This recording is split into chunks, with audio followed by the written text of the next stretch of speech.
Upperman Bees basketball for the first time this season in Baxter. My name's Jacob Vincent, joined by Matt Wilson for today's broadcast. The Lady Bees taking on the Summit Lady Spartans in a game, a non-district game that is going to be fun, and obviously the atmosphere in Baxter always fun. Of course, these fans and these players, heavy hearts this week after the loss of JT Butler a week ago after the football game. Our thoughts and prayers, of course, with the Butler family, and we'll be seeing some Butlers out on the court tonight. And Matt, your first time calling some basketball for us this year, and it should be a pretty fun matchup against a Summit team, which is a new opponent for the Bees. Oh, it is. It's always fun to get back and get to call these Lady Bees and Bees basketball games. It's just get to watch these young men and young ladies grow up and see what kind of players they become. And they're in good hands with Coach McWilliams and Dana and Coach Bobby. And I'm telling you, this girls team is going to be fun to watch, to see who the next leaders are. You get to see who the next Jayla Cobb or who the next Abigail Johnson is going to be, because they're not walking through those doors down there.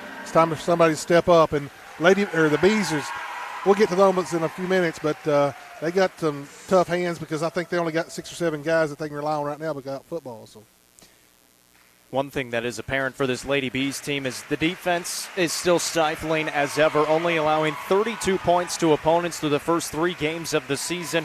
And they have not been close in those games because their defense has been so good and the offense is starting to come along as well. The hype video just played. It's second to none. When you've got 3 gold balls in recent years, it's hard to beat that hype video as they get ready to bring out their starting lineups. Let's bring in the Summit Lady Spartans starting lineups first. They are 3-2 on the season. Their head coach is Hal Morrell in his first season. It'll be Quinn Johnston, a senior, wearing the number 5. Number 10 is Bridget Alley, a sophomore. Number 3 is Leah Beth Cook, a junior. A junior, number 21, is Tarek Scher. A senior, number 23, is Jaden Pittman. For the Upperman Lady Bees, I mentioned it, 3-0 on the season to start this young season. They have wins against Summertown, Moore County, and Wilson Central. As they get started this year, they beat Wilson Central in their last game 53-29. They beat Summertown 43-32 and Moore County 39-21. And their opening game of the season, as the lights go dark, they come back on and we get ready for this game. For the Upperman Lady Bees, it'll be Dana McWilliams, the head coach, of course, who has been here for quite some time. It'll be the same starting lineup as they have put out for the first 3 games of the season. Number 4 is senior Bella Mullins. Number 5 is senior Bella Stiles. Gracie Hamilton, another senior, wears the number 11 jersey. A sophomore, number 12, is Taylor Delente. And Gracie Butler, another sophomore, wearing the number 22 jersey. Obviously a big game across Bees Nation tonight, back in action. And then there's a pretty big game coming up tomorrow as well for the football team, which we're really looking forward to. But before we get there, we've got some basketball to talk about on the way there. You know, you mentioned playing defense for Coach McWilliams, and that's always been a key. Defense and rebounding. Points will come. Defense and rebound, playing good, solid, fundamental basketball, and you can play for her, and you can play for Coach Bobby. Just 2 great coaches. Gracie Butler tips it away for the Bees, and she will win it. We are underway in Baxter. The Bees will have the first possession of the ball game. Mullins throws it on the left wing to Lente. Back top of the key, Hamilton. Give it back to Mullins, right side. She'll jab, she'll drive, split 2 defenders. Up, no good. It's rebounded out of there by the Lady Spartans. Pittman pulls down the rebound. And we'll get it ahead to Bridget Alley. Alley fakes a pass. Now she takes it in right baseline. Underneath that zone defense played by the Lady Bees team. Handed off, driving in. Left hand is too strong. They actually have a new starter in there. That's Trinity Garcia. Cannot get it to go. Good luck.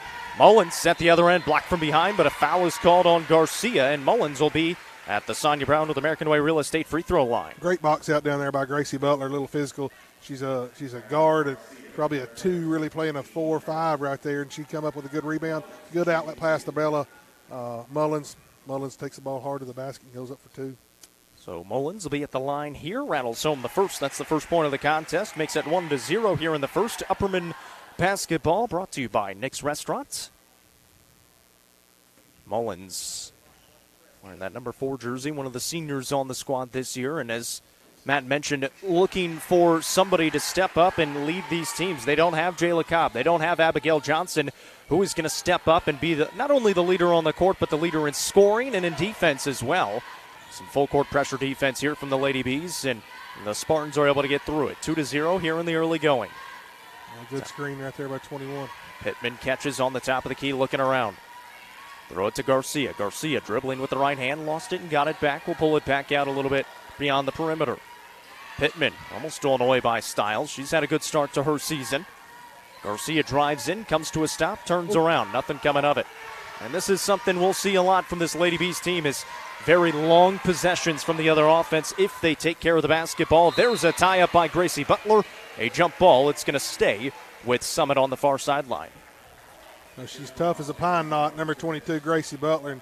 And, like you said earlier, this young lady's been through a lot, her and her sister Maggie and the whole family, and just keep grinding, young lady. Pittman on the opposite block. Backing down Styles, staying straight up. She kicks it out. Great defense by Styles, and they'll have to reset into the hands of Quinn Johnston. She's the leading scorer for this Summit team, averaging about 15 points per ball game, but a turnover by the Spartans. Upperman in transition the other way, tried to force a pass inside to Hamilton. She ends up with the basketball and will pull it back out to Gracie Butler. Butler from the top of the key bounces off. Hamilton triggers the three. That one's off the heel.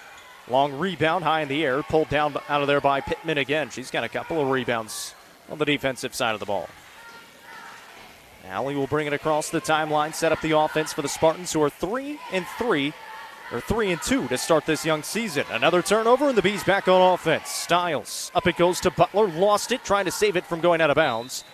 It'll be a turnover going back to the Spartans, just a little too out in front of Gracie Butler. Just trying to force something right there, just kind of pull it back up and run your offense in that situation. We've done the 3 games that the Lady Bees have played in so far this season, with the exception of their last game against Wilson Central. And one thing apparent, I mentioned it, I actually misspoke. They're only allowing 27 points per ball game through the first 3, and even better, 5 points better than what I originally gave them in 32. You heard the 18 team only allowed 34 points in the game, and I think they averaged 76 or something crazy. Yeah, that's not too bad, especially in girls basketball. No. Honored the state championship team before this game got underway that went 37-0, led by Akira Levy. Reagan Hurst and Riley Hurst on that squad as well. Long possession again here for the Spartans, still looking for their first points of this contest. 3 minutes into the ball game here in the first. Entry pass to Pittman. She's double teamed, kicks out of it. Dialing up the 3 from the left wing. That one falls from Tarek Scher. There's one of them young ladies on the team that had 100 and something threes last year. Talking with some of the players is telling me that's pretty impressive. Butler gets fouled on the way to the basket. She'll find her way to the Sonia Brown with American Way Real Estate free throw line for the first time. That foul on Tarek Scher. That'll be her first. Yeah, this is a Summit team that they like to shoot the 3. You go through their Twitter feed where sometimes they'll post the scores, and they'll always put how many threes they take. There's usually about 3 or 4 players that make about 3 threes a game. So they're going to be launching from deep as Butler connects on the first free throw. And that's a good take by Gracie right there. Just strong, hard-nosed, getting the ball to the basket. She's got an eye for that. End of the game for Upperman is Cora Bass replacing Gracie Hamilton, and getting ready to check in is a sister to one of the sisters that was on the 18 team is Sadie South in for Gracie Butler right now. She's a sister to Chloe Maynard, who played. And it's fun watching this young lady grow up. A freshman, she's going to be something special, Jacob. She's been shooting the basketball well early on in her career. She starts at the front of that 2-2-1 press. At the other end, the shot thrown up is not there, and South catches the weak side rebound. Mullins will come across the timeline, give it in the hands of Delente. She's open. She fires off the front side of the iron and rebounded by the Spartans. Newly into the game, Leah Beth Cook. There's Johnston. Will skip a pass over to Allie between the circles. It's almost like we're playing hot potato with the basketball. Yep. Upperman in a 2-3 right here. Styles in the middle. A lot of length to her right there. Summit finally gets into an offense where they find somebody in the middle of the zone. 4:12 to go here in this first quarter. 4-3 lead for the Lady Bees. It's just been the 1-3 so far for the Summit offense. They got an open shot. They were able to knock it down. On the right baseline pass. That one blocked from behind by Delente, but a foul is going to be whistled as Taylor Delente picks up her first foul. It'll send player to the line for the Lady Spartans and Sam Malcolm. Looks like Butler's getting ready to check back into the game. So Malcolm will be at the line here for 2 free throws. 3:58 to play in our first quarter. And she connects on the first.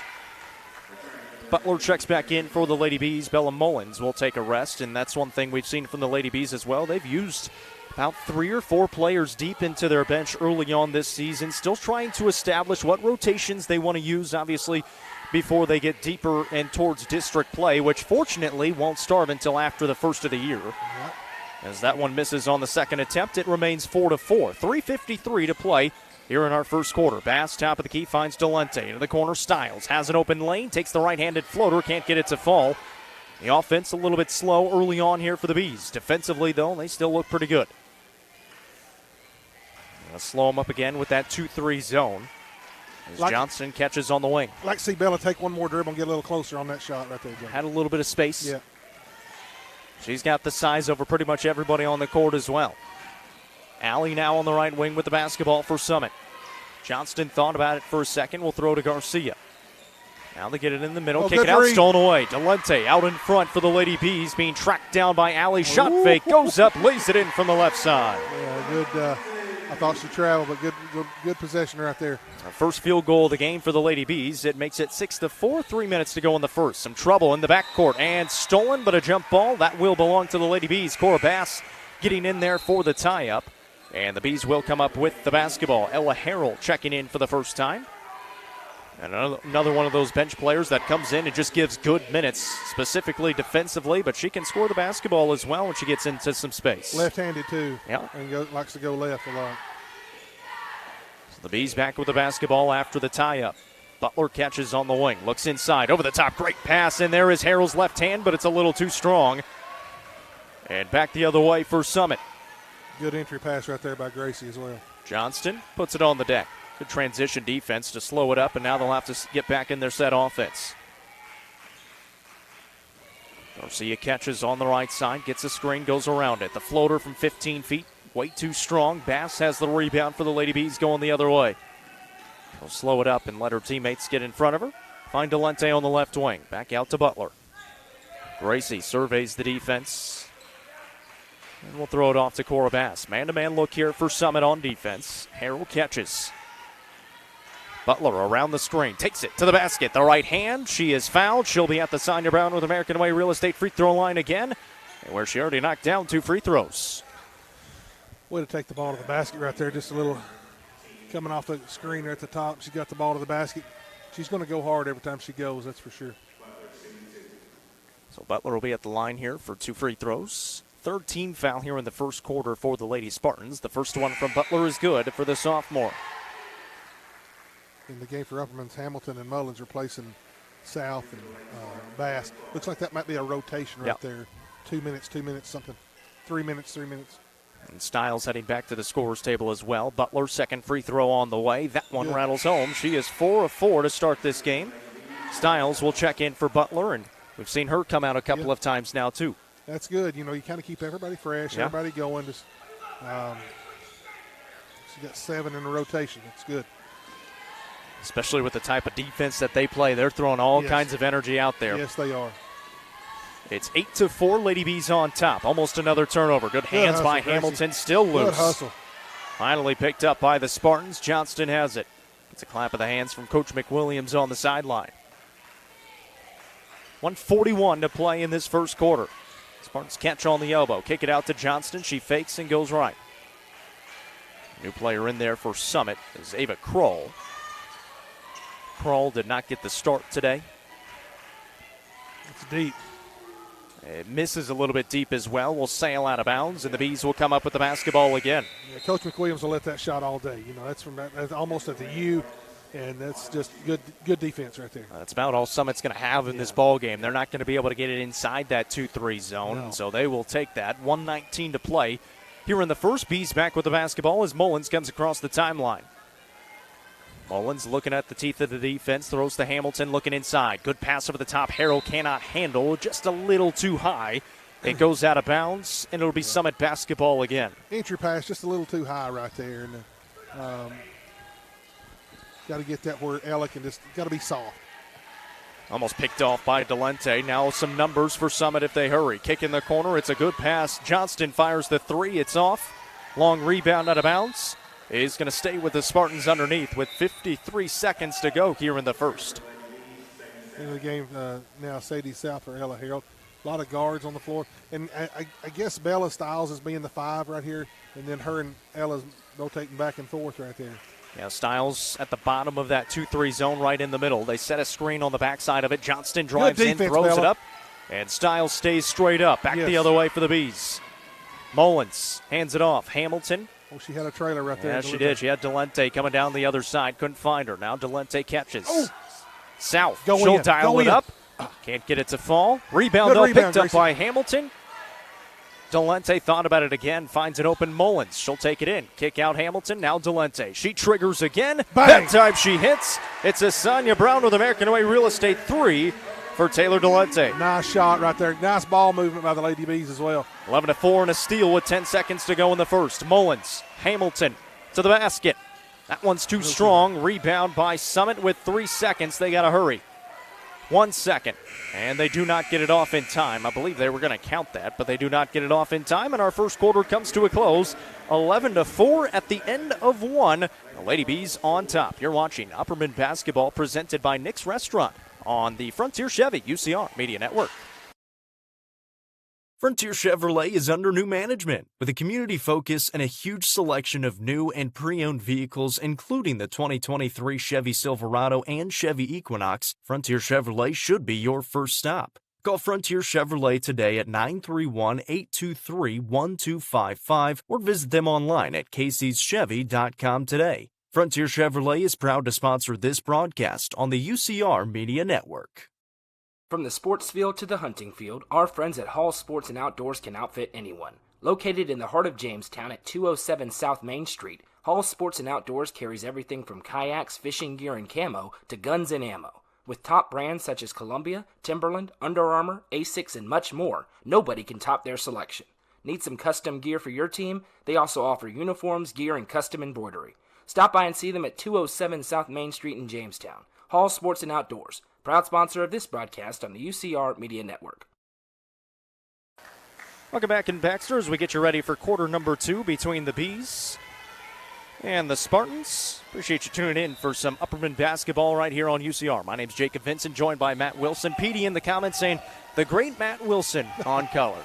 There's nobody better than Jeff Goolsby. I love you, brother. Can't wait till baseball season. That's a little Mr. Fallon earlier. He goes, is it baseball season already? That's 5 seconds. Woo.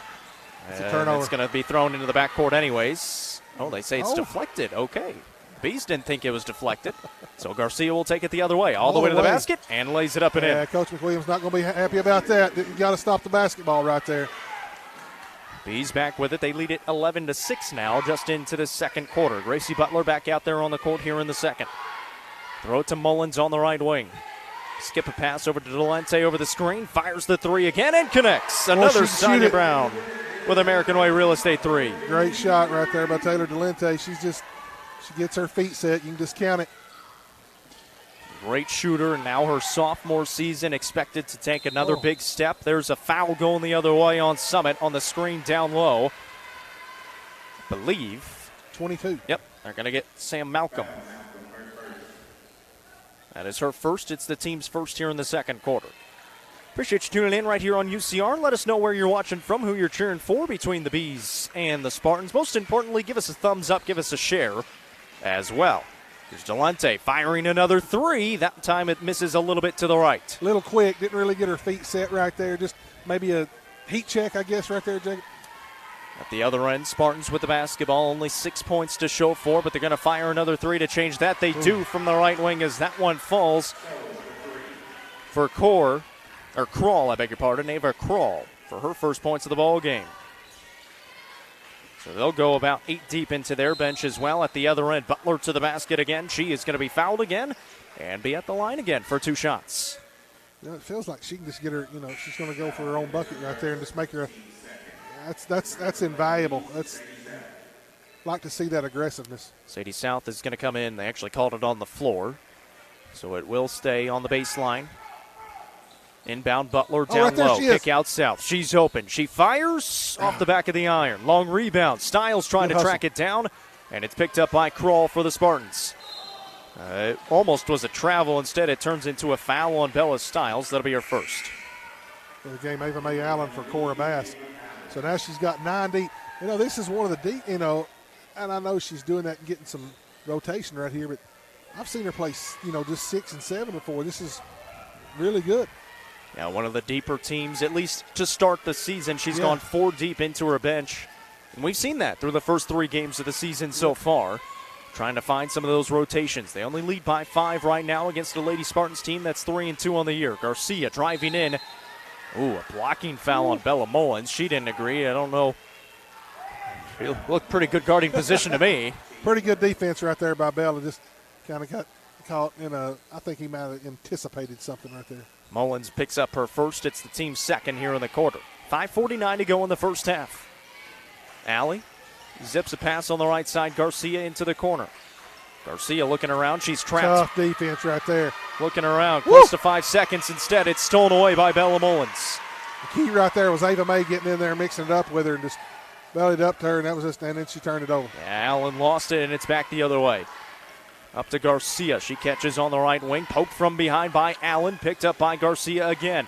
A fight for it. Out of bounds, and that's Upperman basketball again. And that'll, I think, be a trend as this season goes on, especially with a lot of young players, and a timeout taken here by the Bees to talk some things over with those young players. It'll be a 30-second timeout taken by the Lady Bees. Is that defense, that's always going to be good because they're able to work on that all the time. The offense is something, and taking care of the basketball, something that's going to have to come as the season progresses. And it will come. You know, defense is hard to teach, and she's got them girls getting after it out there. She called timeout. She's frustrated right there with that turnover, and it's just Coach McWilliams demands excellence. And I mean, she's going, you can get out there and get out there and get out there. She just wants you to do your best and then. She just turned it over, and she was talking to Ava May right there. Hey, just got to be a little smarter. Great defensive effort, but just got to be a little smarter with the basketball. Ava Allen getting her first run time here in this ball game here in this second quarter. What I do like about this Lady Bees team is they're going to get after you. Yeah, always do. Yes. Of course, the team that made the state tournament last year fell to the eventual state champion and a very good Jackson Southside team, which also beat Livingston Academy in the championship game. Woo. Valente thought about it. Skip pass over to Mullins. Butler catches. Some passing along the perimeter, looking inside as Stiles is kind of surveying her way throughout the lane. That one poked and stolen away. Tried to work the middle right there in that zone. It looked like a 1-2-2. There's Johnson on the right wing. 14-9, 4:45 to go here in the second quarter. Johnston asking for some help as Allie will come get the basketball. Goes back right side again. Johnston, the leading scorer, has not scored yet tonight. They skip a pass over to her. She catches, drives it in right baseline, and Mullins right back in front of her. Going to be close to 5 seconds, and now she's able to get some separation. 4:20 to go in this first half. A 5-point advantage for the Lady Bees. Spartans still going up against that tough defense for the Bees. Got a screen. Allie, a whistle. A foul is called inside. I believe Butler may be tagged. It's going to go on Gracie Hamilton on the hold out there, I think. That'll be her first. Yeah. Team's third here in the quarter with 4:09 to play. And checking back in for the Lady Spartans is going to be Tarek Shear. They inbound to her. Pittman catches, top of the key, reverse along the perimeter. Coming to the corner right here, Jacob. Yeah, they were trying to get it there. Nice job by the Bees. And you can see the coaching staff, they saw it going that way. They're trying to point them in that direction. Coach Hughes, Emily was over there trying to tell Gracie to get out. Now Allie catches, looking for a screen, gets it from Pittman, skips a pass on the left side. Johnston again. I'm watching that defense inside by Bella Stiles, and from a big to a big, that's great. She fronting, she's great defense. Obviously Bella matches up with the size down there as well, doing a good job. Yeah. Another long possession here for the Spartans. Not much scoring in the first half, mainly because they've been able to take care of the basketball for the most part. Yep. When they haven't, it's when the Bees are able to take advantage. Yep. Into the corner it goes. Get back out, top of the key. Now they get it into the middle of the zone and kick it out again. Good ball read right movement, there by better Bella. steal by Bella Stiles. Good read. And a jump ball will push it the other way for the Lady Bees. So they go to the high post right there to attack the 2-3. Then they go to the short corner back to the high post on a little give and go. And a great defensive effort right there by Bella Stiles. Good series by her. Just stepped up from the block, was able to step right in front of it and get the ball back for the Bees with 3:01 to go here in the second quarter. They lead it by 5. Mullins on the top of the key. Going up against his own defense, Stiles catches between two defenders, and she will be fouled.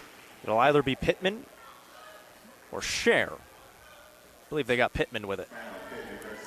That'll be Jaden Pittman's second. It's the team's third here in the quarter. Two more, and they're at the free throw line. 2:52 to go in the second. They'll bring a sub in. That'll be Leah Beth Cook.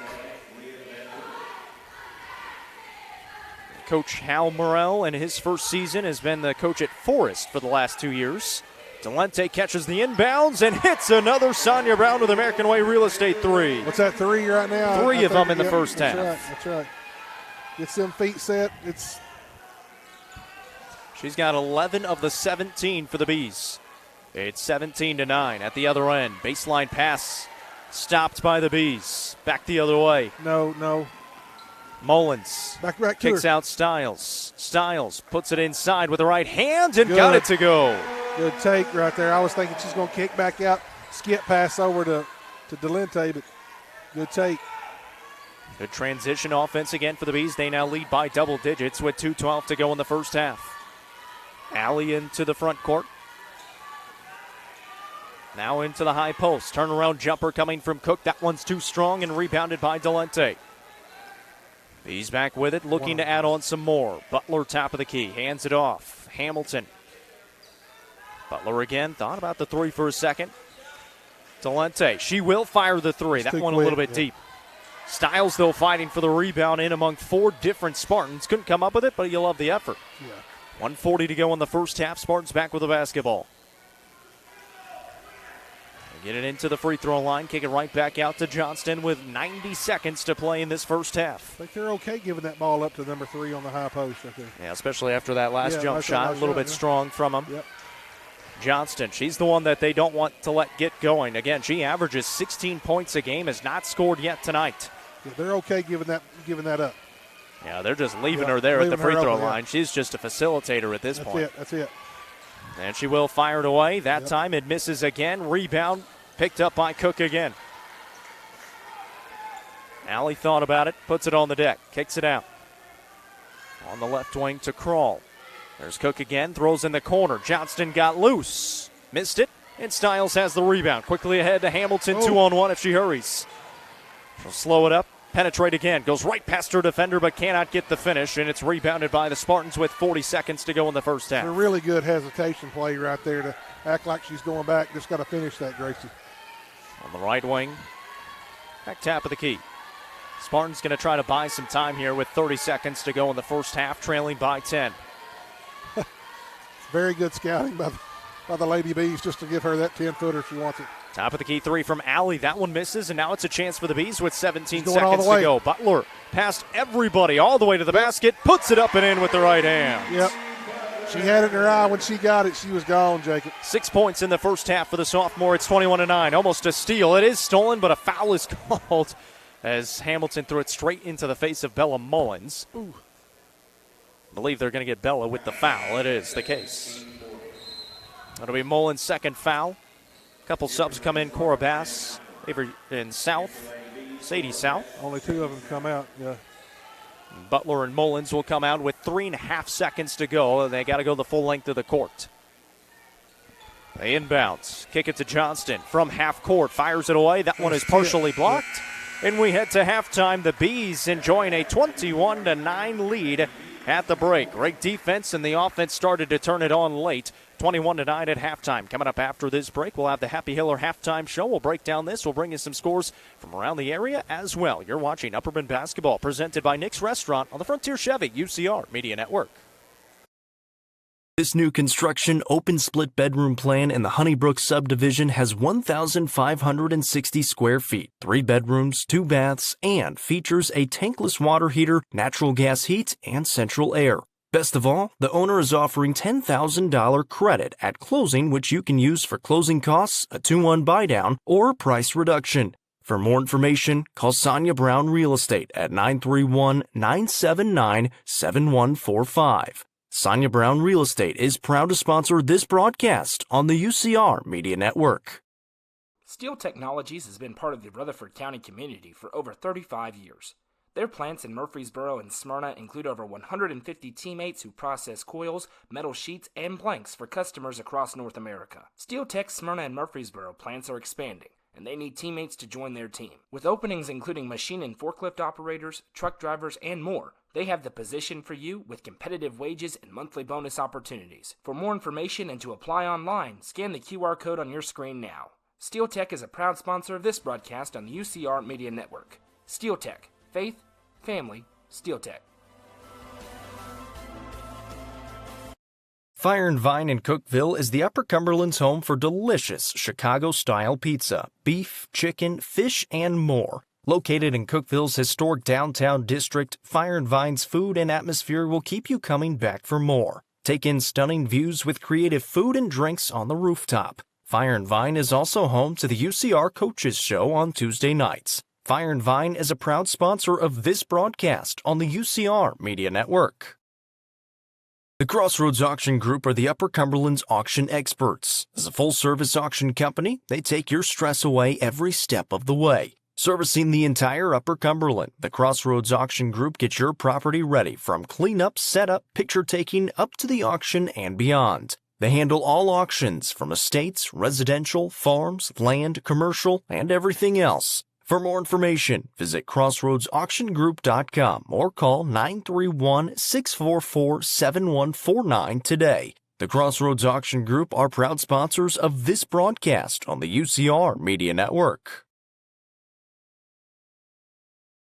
Ford Lincoln of Cookeville is proud to support the Upper Cumberland community in a variety of ways. As one of the nation's top dealerships, Ford Lincoln of Cookeville is your home to buy, sell, trade, or service your vehicle. Visit FordLincolnofCookeville.com to shop online or price your trade or stop by 1600 Interstate Drive today. Ford Lincoln of Cookeville is a proud sponsor of this broadcast on the UCR Media Network and student athletes throughout the Upper Cumberland.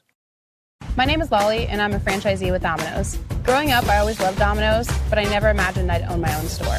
I'd have to say my favorite part of operating a store has always been making pizzas. It was a big step up becoming a manager. I was only 18, and I was running $1 million business. That's the great thing about Domino's. Promotions happen quickly if you work hard and you learn the business. If you want to own your own business, make money, and have fun while doing it, you won't find a better opportunity than Domino's. My name is Lolly, and I am Domino's. Getting the kids to practice on time. Remembering if it's your day to bring snacks. Making it to the game with a clean jersey. Why are simple things sometimes so complicated? Thankfully, with Auto Owners, insurance doesn't have to be one of them.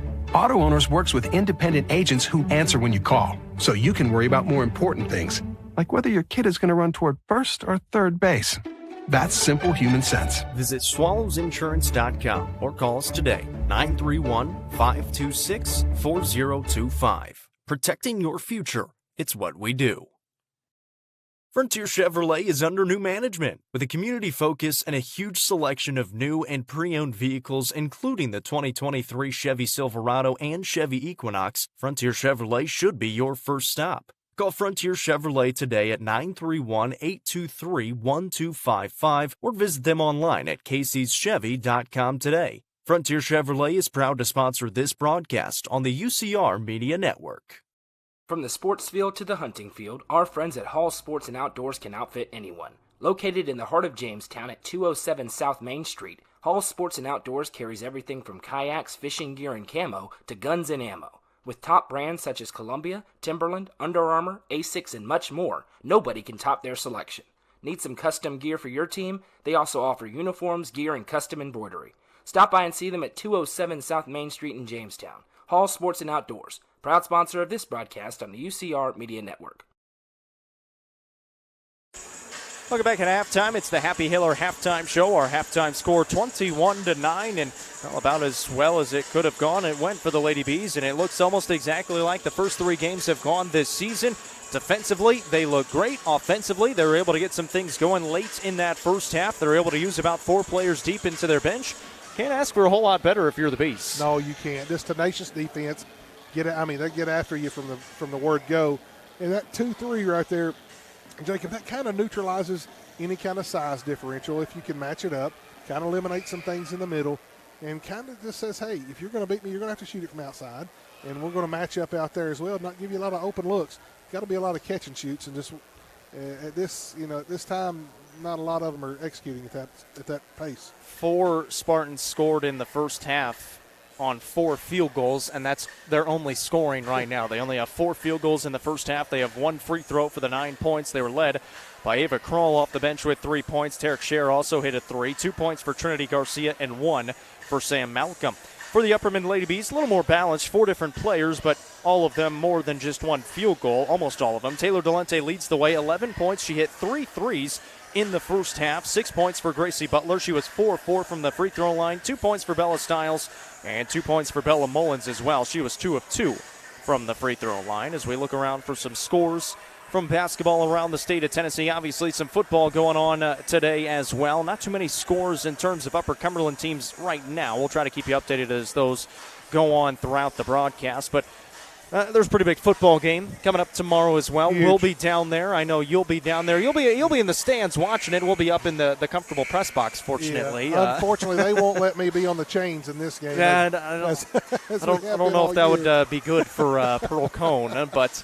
the Bees 14-0 taking on Pearl Cone 14-0. Our coverage will begin at 9 a.m. Central Time, 10 a.m. Eastern Time, with games starting at 11 a.m. Eastern Time, 10 a.m. Central Time. And it's going to be a lot of fun. Hour-long pregame. We'll have UC Game Day morning at about 8 o'clock from Chattanooga as well. We'll preview some of the action shortly. Hopefully from down on the field we'll see with the rain, maybe up in the press box, depending on how brave we are going out on the field. But that is going to be a huge game between the Firebirds and the Bees. The Bees been playing some of the best football they've ever played. The first time they've ever made it to the state championship game. Great win against Greenville last week. And they're taking on an even better team in Pearl Cone tomorrow. They are, but you know what? They're good too. Yeah, and absolutely. I heard somebody say, he was talking about, wow, man, they got Pearl Cone. Well, hey, guess what? Pearl Cone's got Upperman. Yep. And the way Adam Kane has that bunch playing right now, hey, it's them versus the world. Go get them. Go smack somebody in the mouth and bring the fight to them. And the way they play football, control the clock. The front, that offensive line behind probably one of my favorites to watch is number 56, Ian Cox. Mm-hmm. And he called it at the beginning of the year. Hey, got one more to go 15-0. And I'm proud of that whole bunch. Outcome tomorrow, yeah, everybody wants to win. And I think they're going to do it. Go get them, guys. Go do what you can do and leave it all out there. And, man, it's just so good to have this community involved and just pulling for them. If you want to rob a bank, go to Baxter tomorrow. It's going to be empty. It is going to be empty.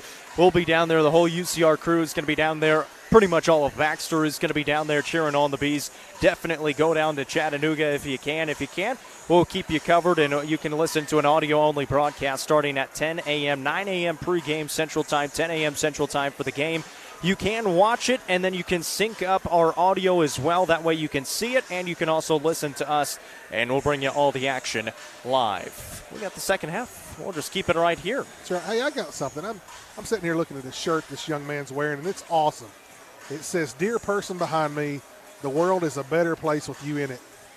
And it says on the front, says, "I am enough." We need more of that. That's pretty cool. Jake, that's awesome. Good That for is you, pretty young cool. man. That's great. Of course, the Upperman student section right in front of us, and they got a pretty good contingent on hand. They honored the 37-0 state championship girls team before the game got started here tonight. And most of the team was out there before the game. They were able to bring most of them back. A couple players weren't able to make it. You see the JT shirt? Yes. That's awesome. Yeah. That's one thing that the Bees will have going for them. He'll be watching from above. Oh, man, it's and something that they're going to be able to rally around as well. Man, he wouldn't want anything more. So we get started here in this second half. The Spartans will start off with the basketball trailing 21-9 against the zone defense of the Bees. Actually, they're going to stick in a man-to-man right now. Garcia around the top of the key, tried to throw a backdoor pass to Johnston. Good defense by Mullins. Wasn't really letting her make the cut. It goes out of bounds, and it'll be Bees basketball going the other way. Good idea on the backdoor, but Bella wasn't having none of it. She's played very well defensively really tonight. Good defensively, yes. She'll start the offense here. Give it to Butler on the left side. Mullins looks inside. Stiles has been kind of in that paint, roaming around the lane pretty much all game long. Delente has had the hot hand. 11 points in the first half on 3 triples. Mullins finds Butler. Delente, she's open. She fires and hits again. Taylor Delente just keeps it going into the second. It's the way to start out right there in the second half. They just kind of work that arch right there. And she just catch and shoot. It's her fourth three, her fourth. Sonia Brown with American Way Real Estate three. They get it up for the Spartans, barely across the timeline to Garcia on the left corner. Garcia takes it inside. She's going to be fouled, and she'll be at the line. Just the second time they've taken a trip to the line, and it was Garcia the first time as well. That foul is Delente going to be called on Taylor Delente. That'll be her second. You know, she had really good defense right there on Styles. Didn't really need to commit that foul. Styles had a straight up. It's kind of hard to shoot over her at that situation. Garcia now with 3 points after knocking down that first free throw. Second one rattles out, rebound loose and picked up by Delente as Styles hits the deck. Hamilton catches, now clears it away to Mullins. Bees lead 24-10, 6:50 to play in the third quarter. Delente to Butler. She triggers the three, a little bit short. Delente's got the offensive rebound though. Racy Butler will pull it out, back to Mullins. Skip a pass to Hamilton. They keep trying to get it to Taylor Delente. Yes. Why not? She's got 14 points Styles already in the ball corner. game. Now Styles relocates to the free throw line. They get it to Hamilton. There's Mullins on the right side. She'll try the three. That one a little bit deep. High in the air, rebounded by Pittman. Of course, stick around for the boys' game coming up afterwards. First home game for either side. Ty Cobb gets to make his home debut for the boys. And excited to see him play again. That time a little turnaround jumper is up and through for Bridget Alley. And, of course, it's a boys' team that's going to be very depleted because, well, football, they're playing in the state championship tomorrow. Yeah, they got 6-8 of them playing. That's a bad pass by Mullins, and I'd say she's going to get told about it pretty quick. And Garcia's Kinda able to put it lazy up right and there. through. Makes it 24-14, so they cut the lead to 10 with 5:44 to play here in the third quarter. Delente on the right wing. Mullins top of the key. Give it to Hamilton. Looks inside, skips it to Delente. She fires the three again. That time it's a little bit short off the right side of the iron. Rebound in the hands of the Spartans. Johnston pushes ahead, pulls up in transition. So 1-on-4. And didn't have a great shot at it, but got the rebound. Fires it back up there. Misses again, and then it's rebounded by the Bees. They've got some numbers if they hurry. Butler's wide open in the corner still. Now Hamilton gives it right back to Mullins. Butler catches on the wing. Hamilton looks inside, gives it over to Delente. Coach McWilliams barking out some instructions. Yeah, she had a cutter right there. Gracie Butler twice. She just. There's Delente again on the right wing.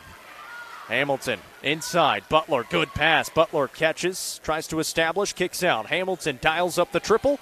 Long rebound. Mullins tracks it down. And a timeout taken by McWilliams. She's had that cutter twice right there, Jacob. You got to, they're just looking perimeter. When that girl cuts and flashes, you got to get that ball right there. She burns her second 30-second timeout, and like Matt said, they've had a lot of those cutters through the middle of that zone. Haven't been able to find them yet, so they burn a timeout to talk some things over. Taylor Delente shooting the basketball very well. 4 Sonia Brown with American Way Real Estate threes. She's got 14 points, leading the way right now for the Bees, who lead it by 10, 24-14. And she's not happy the way this much. I mean, got the good three right there by Delente, but that's it. Not a lot, not anything. Offense just isn't flowing right now. We'll head out of the timeout and see if they can't try to instill some of that flow in there. End of the game for Upperman's 32, Sadie South. South checks in again. The freshman has been getting a good amount of playing time early on this season. Handoff Butler against a man-to-man defense. Delente in the corner. Delente drives, kicks out to Butler. Delente thought about it for a second. Now looks to Styles. It's kind of funny. She getting ready to shoot, and Cora Bass jumps up and throws the 3 fingers up. She don't shoot. She acts like she's fixing her hair. Good save. Yeah, good save for sure. Butler on the wing, tried to look over the top for Mullins. Couldn't get it there. Delente catches again. Oh! They tried to get the cutter that time. Goes out of bounds, and good that'll be help side Spartan defense basketball. right on number 21 right there for Summit. Coach McWilliams thought it was tipped. It did look like it was tipped on the backside, but they didn't get the call. So they'll go up against that full court defense again. Sadie. Oh, good South. pass. Mullins lays it up and in. Great look, Sadie.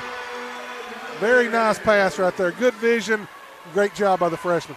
Good layup by Mullins. South earning herself some more minutes as this season goes on. Oh, and turnover. that's an errant pass, another turnover. Don't and have again, to. I'm sorry. Go ahead. No, I was just going to say that full court pressure has just been getting into the Spartans, and now they're going to burn a timeout. Don't necessarily have to get the steal every time because you force that turnover, get them upbeat a little bit, a little uncomfortable in what they're doing, forced to pass, boom. It's full timeout, and we'll take it with them. The lead for the Bees, 26-14, 3:43 to play in the third. You're watching Upperman basketball presented by Nick's Restaurant on the Frontier Chevy UCR Media Network. This new construction open split bedroom plan in the Honeybrook subdivision has 1,560 square feet, 3 bedrooms, 2 baths, and features a tankless water heater, natural gas heat, and central air. Best of all, the owner is offering $10,000 credit at closing, which you can use for closing costs, a 2-1 buydown, or price reduction. For more information, call Sonia Brown Real Estate at 931-979-7145. Sonia Brown Real Estate is proud to sponsor this broadcast on the UCR Media Network. Out of the timeout, it'll be Bees basketball after the turnover. Coach Morrell for the Spartans not terribly happy about the way they're taking care of the basketball. A few turnovers here in the second half and a few transition buckets for the Bees have extended their lead to 12, 26-14. Cora Bass into the ball game. South still in there as well. Butler out there alongside Delente and Stiles. This is Bass with the basketball.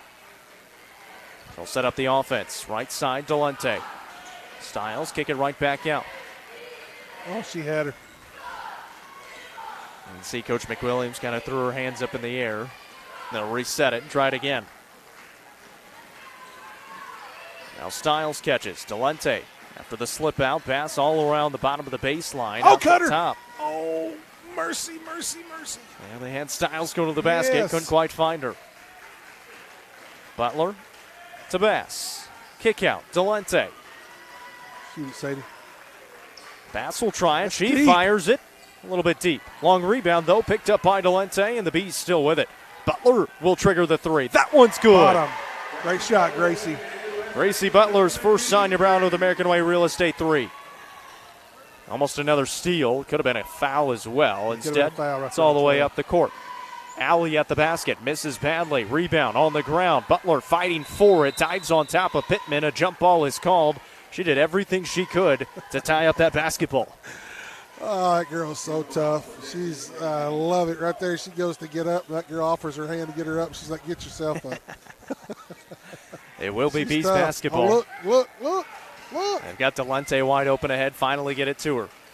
They had South as well at the other end. Would have been a longer pass. Now they set up the offense with 2:22 to go in the third with a 15-point lead. Stiles to Butler. Standing on the UHS logo. She is. South catches. Back to Butler. She'll fire the three again on line Bottom. and drills it. That was from the H, Jacob. That was Caitlin Clark deep. Gracie Butler, second three in this second half. Spartans barely get it ahead. Garcia inside, poked away by South, picked back up. Good defense by the freshman. Kicked back out top. 1:45 to play in the third quarter. One thing about Sadie, she has two older sisters that's played for Coach Dana, Gracie Maynard and Chloe Maynard. She's got a younger sister sitting beside Coach Emily over there. And I'm telling you, that family's a great family, Jacob. Just good people. Little Emery's going to be a ball player, too. It's fun to watch these young ladies. She's been playing with a ball of fire here in the second half. They've really ratcheted it up defensively. Here's a three from the right side, and Johnston finally gets into the scores column. Her first three of the game makes it 32-17. 1:13 to play in the third quarter. Bees, well, they could hold it for the final shot. We've seen them do it. I've seen it a lot. Hey, speaking of, that 2018 team, I believe Akira held it for the final shot. Was able to send her team to victory. Such a good player. Butler drives, right hands, partially blocked. Good defense by Garcia. 45 seconds to go in the third. Not a good shot by Gracie right there. Johnston on the right baseline. to Pittman from 14 feet. That one's good. First 2 points of the game for Jaden Pittman. And the Bees have it back again with 34 seconds to go in the third, leading 32-19. Across the timeline is Bass. Going to try to kill some clock. Back out to Butler with 23 seconds. They'll try to run it down to just about 10, around 8 seconds or so. There's 2 hands on there. They could have called a foul. Valente will throw it back out top. Bass catches with 11. Bass going to try to start the offense now. Here's Stiles with 8. Stiles off to Delente. Thought about it, drives in. Delente to the basket. The right hand is up and good. And that takes us to the fourth. Taylor Delente, a great drive, has 16 points in the contest, and it's 34-19 at the end of 3. You're watching Upperman Basketball, presented by Nick's Restaurant on the Frontier Chevy UCR Media Network. Fire and Vine in Cookeville is the Upper Cumberland's home for delicious Chicago-style pizza, beef, chicken, fish, and more. Located in Cookeville's historic downtown district, Fire and Vine's food and atmosphere will keep you coming back for more. Take in stunning views with creative food and drinks on the rooftop. Fire and Vine is also home to the UCR Coaches Show on Tuesday nights. Fire and Vine is a proud sponsor of this broadcast on the UCR Media Network. The Crossroads Auction Group are the Upper Cumberland's auction experts. As a full-service auction company, they take your stress away every step of the way. Servicing the entire Upper Cumberland, the Crossroads Auction Group gets your property ready from cleanup, setup, picture-taking, up to the auction and beyond. They handle all auctions from estates, residential, farms, land, commercial, and everything else. For more information, visit crossroadsauctiongroup.com or call 931-644-7149 today. The Crossroads Auction Group are proud sponsors of this broadcast on the UCR Media Network.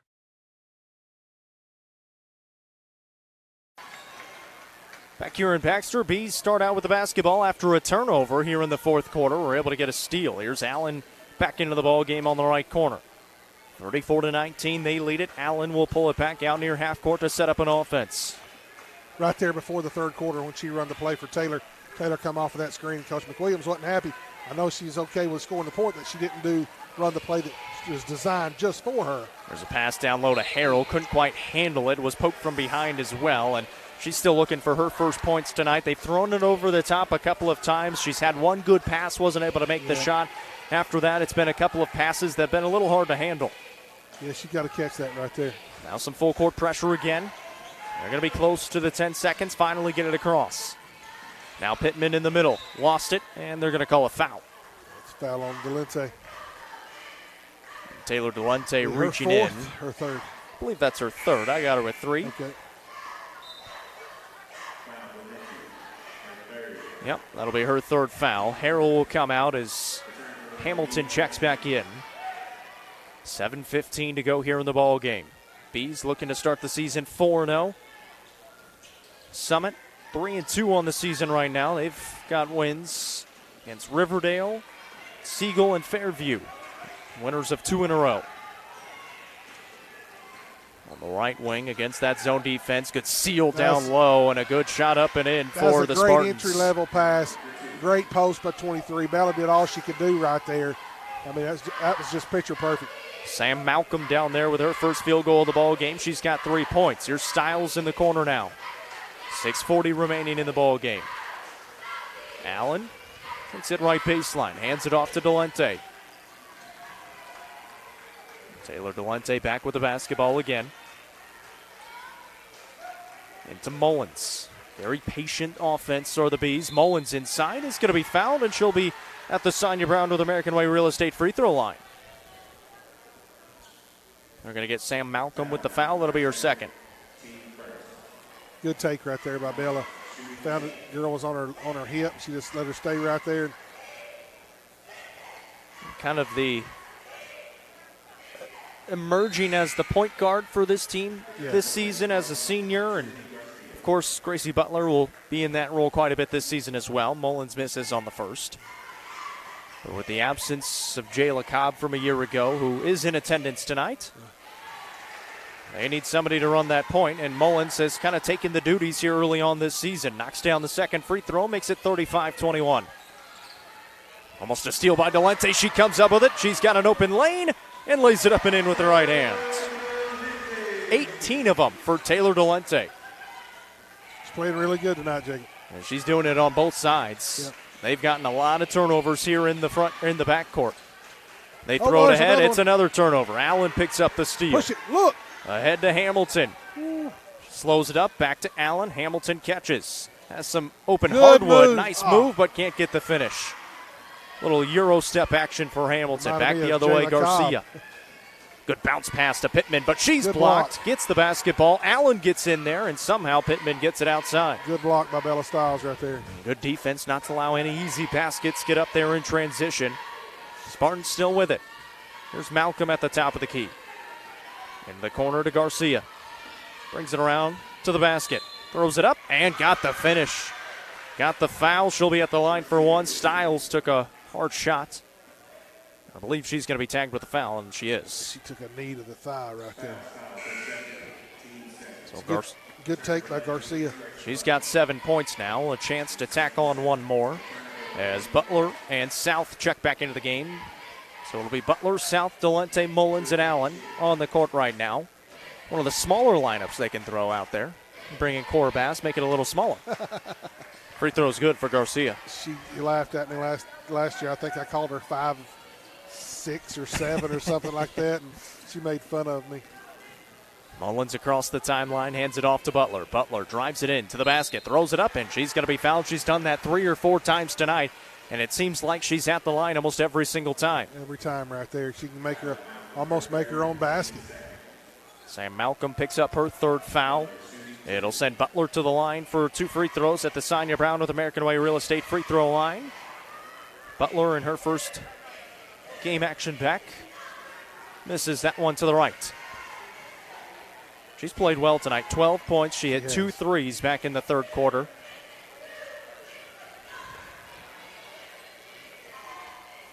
That one in and out. Spartans will have the basketball with 5:09 to play here in the 4th. Across the timeline by Garcia, stolen away by Allen, but out of bounds, and the Spartans fortunate to keep it on the sideline. Good defense again. These younger players that are a little bit deeper on the bench have been coming in and just giving their all whenever they are in on the court. They play hard, Jacob. You play hard, you're going to get out there. This Bees team, they're going to be dangerous, especially if they're going to be able to play 9-10 deep as this season goes on. Oh, good. Pass down low. That one missed and rebounded by Mullins. Allen's open ahead. She finds her. Allen underneath the basket. Smart move. Pulls it back out. Smart move. Finds Butler trailing. She fires the 3 off the right side of the iron. Had a defender in her face, but it was a good shot. Yeah, it's a great shot. Smart move by Ava May right there. Just knew it wasn't the right opportunity for her to just take it out. There's Malcolm with the basketball as Johnston runs behind her. Garcia catches on the wing, gets the screen, steps back, fires the 3. It's short. Rebound picked up by Mullins. Upperman's doing a good job boxing out. The guards are doing a really good job boxing out. Kick out South. She fires the 3. That one a little bit deep. Allen's there on the weak side. They'll pull it back out, throw in the corner Butler. Skip it back to Delente. Mullins has an open lane. Seems like that Spartans team might be just a little bit tired here against the Bees. Sucking some bad air right now. Stick around for the Crouch team with Highlands Elite Real Estate post-game show. We'll name the Nelson Trophy and Screen Printing Player of the Game, and then we'll get you ready for the boys' game coming up afterwards. They're going to get a layup right here, nothing at all. 3:35 to play in this ball game, 37-24. It's only a 13-point lead, but for the Lady Bees, that's almost like a 30-point lead. It'd take them a half to score that. Almost stolen away. Butler gets it off to Allen. She gets shoved from behind by Garcia, and Garcia will pick up the foul. That'll be her 2nd. It's the team's 3rd here in the 4th quarter. Some of them girls are happy to be coming out for something right now. They're like, whoo, thanks, Coach. The Bees just been taking care of the basketball. Haven't been any stoppages to get them into the game. Allen's still out there. We'll inbound to Mullins. 3:20 to play in this ball game. But a very patient offensive set here for the Bees. Delente fires the 3 off the backside of the iron, rebounded by the Spartans. Don't know if that's the shot she really wanted right there. Garcia wants it. And she hits it. Trinity Garcia from downtown. Summit Bunch plays like a hot potato. I swear, it just touches their hands and going up with it. They're down 10 now, 3 to go. Down 10, timeout taken by the Spartans, a 30-second timeout taken. They've got 3 timeouts left, 3 minutes to play in the game, and 37-27. The offense has started to come to life, and it's really been Trinity Garcia. Had 3 points in the third quarter. She's got 6 points here in the fourth quarter. Now good for 11 on the ball game. Yeah, they just slowly, it won't go away, as the old saying goes. I would expect Coach McWilliams to put something in down here. We're going to try to get a layup or a cutter to the basket, get either free throws or a layup right there, one of the two on this next possession. 3 minutes to go in the ball game. The Bees looking like they're going to be facing some full court pressure out of the timeouts. Coach Morrell trying to get his team back into this game. And again, it's so tough against this Bees team because they take care of the basketball and their defense is so stifling. Yes. Right now they're at the 27 points. That's what they're giving up on average defensively. Yeah, it'll be tough on them going forward right here. She may pull this out. She's up 10. Mullins slowly walks it up the court. Now crosses the timeline into the hands of Delente. Stiles was open for a second, but just going to pull it out and try to kill some clock. Mullins takes it to the basket, had an open lane, and the basket is good. She'll be at the line for one. Great job. They was in a man-to-man. They spread them out, and Mullins just takes it to the basket right there with an and one. Knew she's going to go something inside right there. I believe they said the basket was good. Yeah, there we go. Leah Beth Cook is going to pick up the foul. It's the team's fourth, so the next one is going to put the Bees at the line for the remainder of this ball game with 2:46 to play. Mullins will be there to try to complete the three-point play. On the way, and good. I don't know how I like that new rule, Jacob. It's not as old school for me. Speeds it up a little bit. Yeah, that's what they're saying. I think that's the main thing is the pace of play. And from what I've noticed so far, it does seem like it speeds it up. It changes the late game situation a little bit, though. Does. It's interesting. Yes, it does. It's kind of a learning curve for everybody. Good defense right there by Gracie Butler. Great job. Timeout taken by the Spartans. Coach Morrell not happy with what he's seeing. He takes a full timeout. 2:28 to play in the ball game. We'll take it with them. 40-27. The Bees lead it as you watch Upperman basketball presented by Nick's Restaurant on the Frontier Chevy UCR Media Network. Steel Technologies has been part of the Rutherford County community for over 35 years. Their plants in Murfreesboro and Smyrna include over 150 teammates who process coils, metal sheets, and blanks for customers across North America. Steel Tech's Smyrna and Murfreesboro plants are expanding, and they need teammates to join their team. With openings including machine and forklift operators, truck drivers, and more, they have the position for you with competitive wages and monthly bonus opportunities. For more information and to apply online, scan the QR code on your screen. Just a 30-second timeout, so we're back here after the timeout taken by the Spartans with 2:20 to play in the ball game. Good read, Almost Gracie. a steal by Butler. It's out of bounds. It'll stay with the Spartans here on the near sideline. Good read right there by Butler. And Matt, you and I were talking in the break there how Coach Morrell has done a really good job coaching this game, Yes. burning timeouts when he needs them, and especially when you're playing Coach McWilliams for the first time, it is not an easy thing to do. He just drew up a play over there in 23. He's like, you going to do your job or what? Kind of staring down his offense as he tilts his head to the side. They get it inside. Now Pittman catches on the baseline. Pittman tries to get to the middle of the court, kicks it out. Garcia catches. She's really been the catalyst of the offense. Now Allie fires a three. It hits the front side of the iron, and Delente pulls down the rebound. 1:47 to play in the ball game. They get it ahead. Good look. Here's Stiles. She got fouled, and she'll be at the Sonia Brown with American Way Real Estate free throw line. That young lady played football back in the day. She could have been a quarterback with that pass. There's a few 7 AAA opponents that have played football. Mally Jean Coleman from Livingston Academy, That's right. another one. Yeah, and her and her sister both. They played her and Maggie had played when they were little. And that's a great outlet right there. Way to run the floor, too, by Stiles.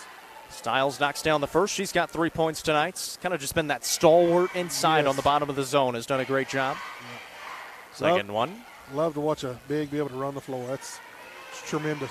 Missed on the second one, but it is 41-27. Back to a 14-point lead with 97 seconds to play. Garcia triggers the three. In and out, no. But a rebound for Cook.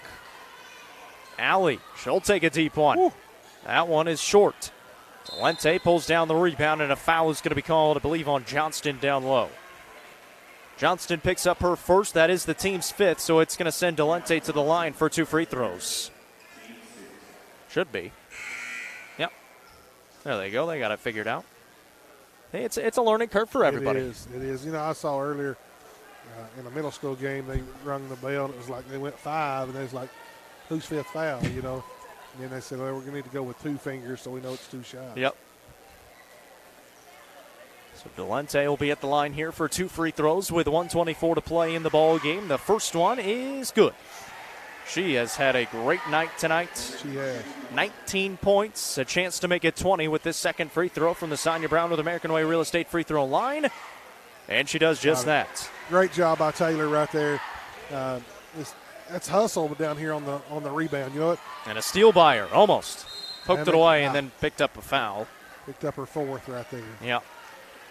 We'll see if Coach McWilliams sticks with her with a 1:18 to play in the ball game. And I don't think you're upset with that one. She poked it away initially, just couldn't regather herself. She would have been upset if they'd had 4 and had to put them on the free throw line. Yeah, but she's not going to be upset with a hustle play for sure. Just the team's 3rd foul here in the 4th quarter. 43-27, 16 points, biggest lead of the game for the Bees.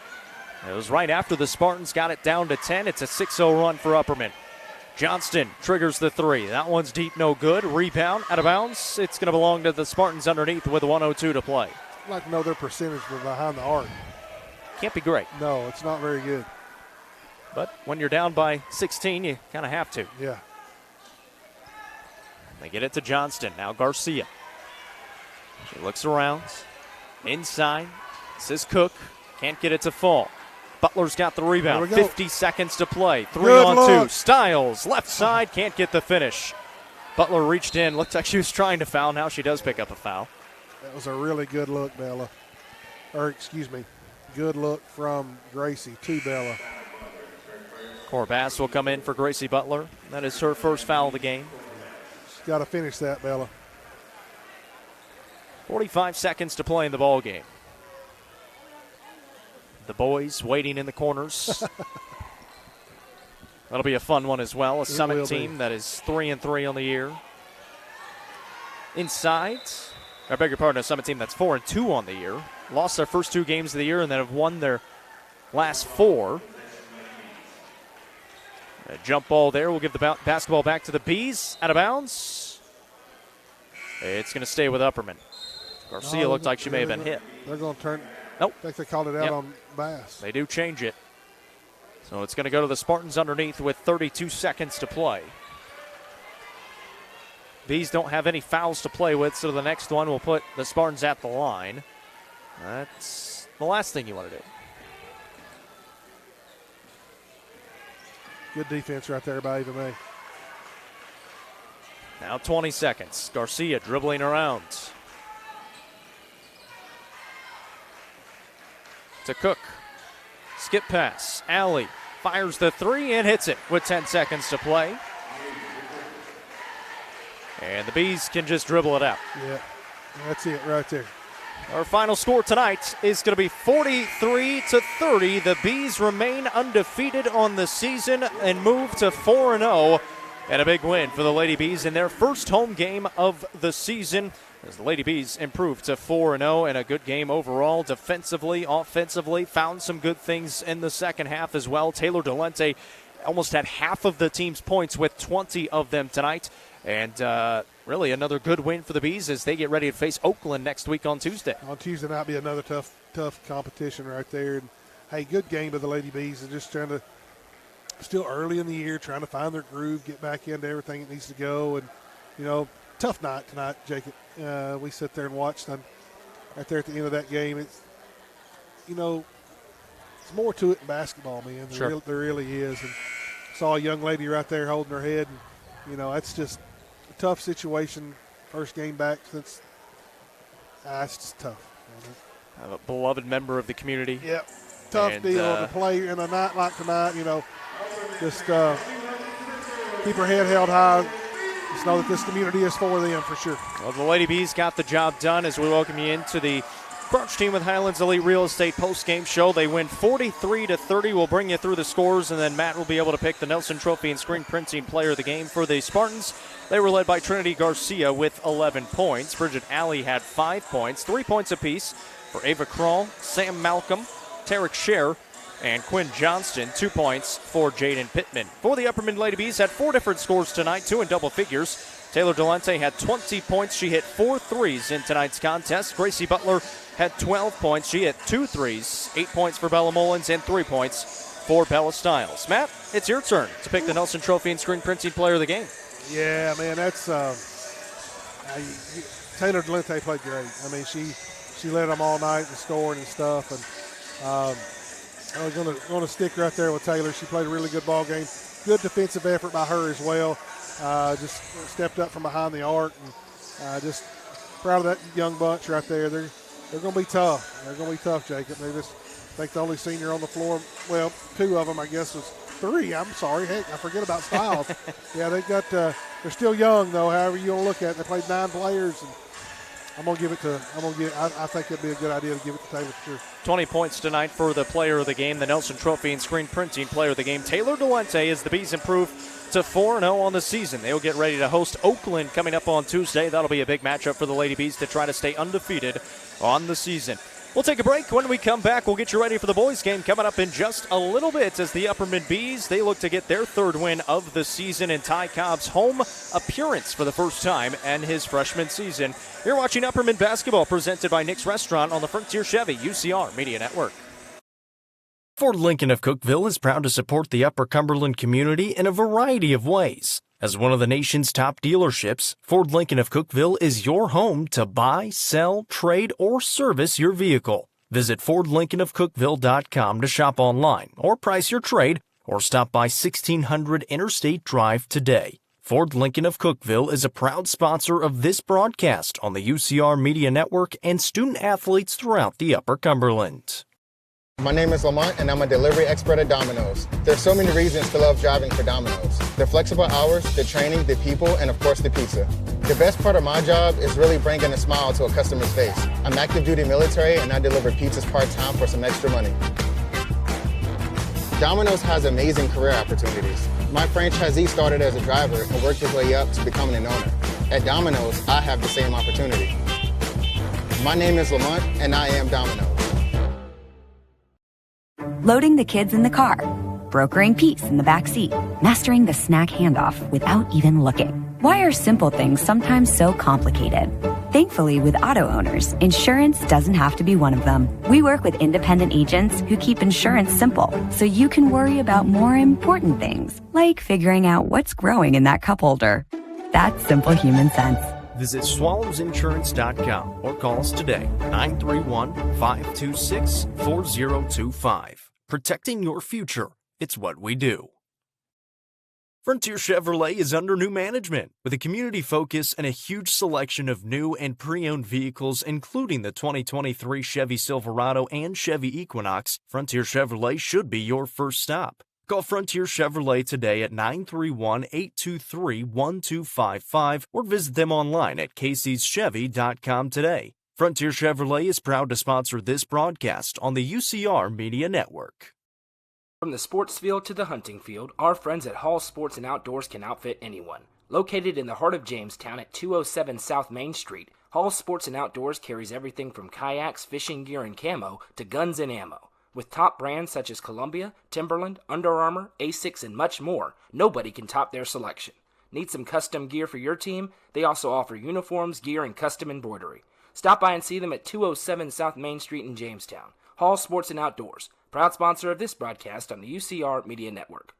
This new construction open split bedroom plan in the Honeybrook subdivision has 1,560 square feet, 3 bedrooms, 2 baths, and features a tankless water heater, natural gas heat, and central air. Best of all, the owner is offering $10,000 credit at closing, which you can use for closing costs, a 2-1 buy-down, or a price reduction. For more information, call Sonia Brown Real Estate at 931-979-7145. Sonia Brown Real Estate is proud to sponsor this broadcast on the UCR Media Network. Steel Technologies has been part of the Rutherford County community for over 35 years.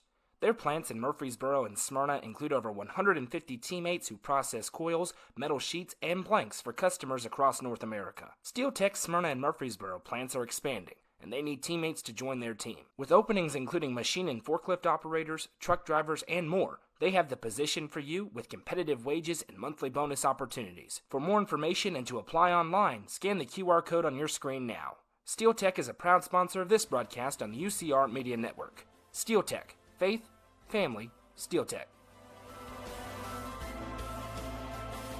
Fire and Vine in Cookeville is the Upper Cumberland's home for delicious Chicago-style pizza, beef, chicken, fish, and more. Located in Cookeville's historic downtown district, Fire and Vine's food and atmosphere will keep you coming back for more. Take in stunning views with creative food and drinks on the rooftop. Fire and Vine is also home to the UCR Coaches Show on Tuesday nights. Fire and Vine is a proud sponsor of this broadcast on the UCR Media Network. The Crossroads Auction Group are the Upper Cumberland's auction experts. As a full-service auction company, they take your stress away every step of the way. Servicing the entire Upper Cumberland, the Crossroads Auction Group gets your property ready from cleanup, setup, picture-taking, up to the auction and beyond. They handle all auctions from estates, residential, farms, land, commercial, and everything else. For more information, visit crossroadsauctiongroup.com or call 931-644-7149 today. The Crossroads Auction Group are proud sponsors of this broadcast on the UCR Media Network.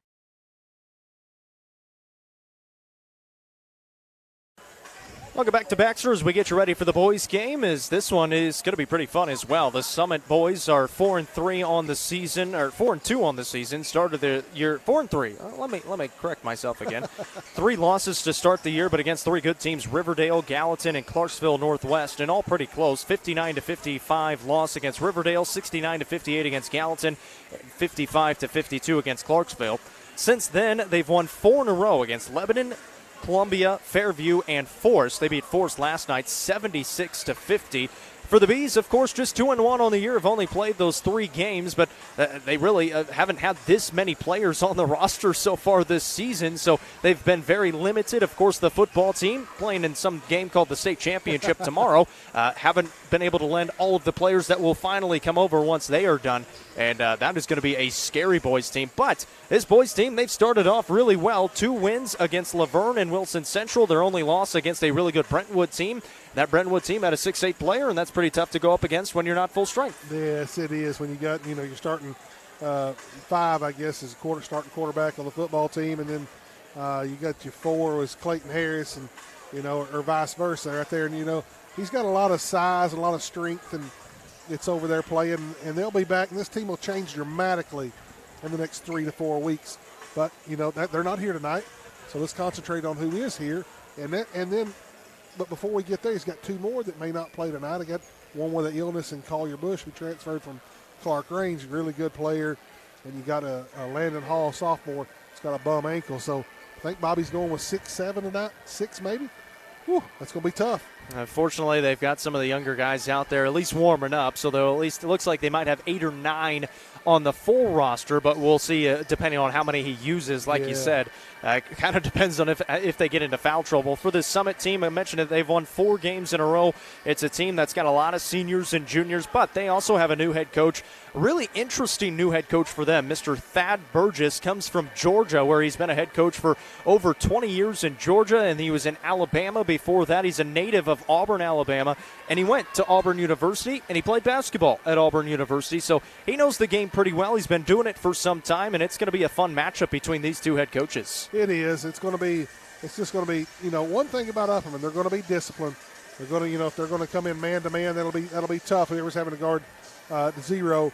Braden Roberts has had a great start to the year too, and going to have to depend on some of these other guys to get some points too. I expect a good game tonight by Jack Torrance. I really like watching step back Jack. He's really good.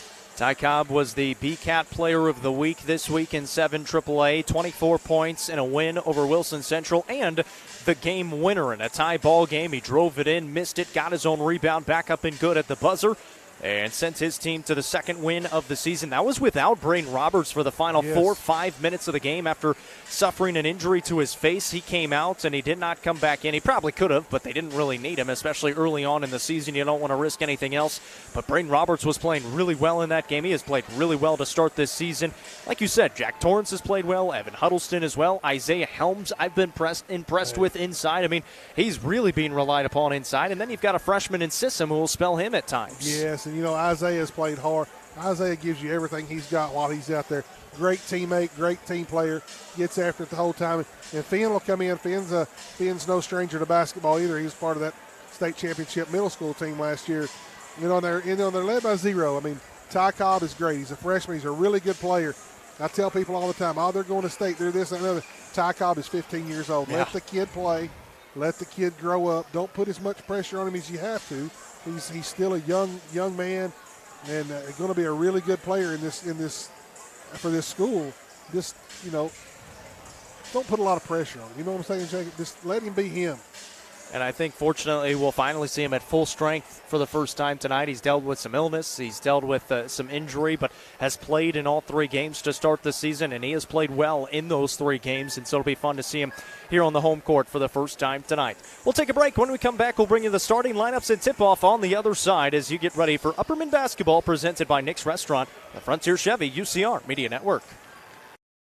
Ford Lincoln of Cookeville is proud to support the Upper Cumberland community in a variety of ways. As one of the nation's top dealerships, Ford Lincoln of Cookeville is your home to buy, sell, trade, or service your vehicle. Visit FordLincolnofCookeville.com to shop online or price your trade, or stop by 1600 Interstate Drive today. Ford Lincoln of Cookeville is a proud sponsor of this broadcast on the UCR Media Network and student athletes throughout the Upper Cumberland. My name is Lolly, and I'm a franchisee with Domino's. Growing up, I always loved Domino's, but I never imagined I'd own my own store. I'd have to say my favorite part of operating a store has always been making pizzas. It was a big step up becoming a manager. I was only 18, and I was running $1 million business. That's the great thing about Domino's. Promotions happen quickly if you work hard and you learn the business. If you want to own your own business, make money, and have fun while doing it, you won't find a better opportunity than Domino's. My name is Lolly, and I am Domino's. Configuring the Bluetooth, deciding who controls the music, remembering where you parked. Why are simple things sometimes so complicated? Thankfully, with an auto owner's insurance independent agent, getting the right coverage for your vehicle doesn't have to be one of them. So you can get back to more important things, like remembering if you're on the 3rd or 4th level of the parking garage. That's simple human sense.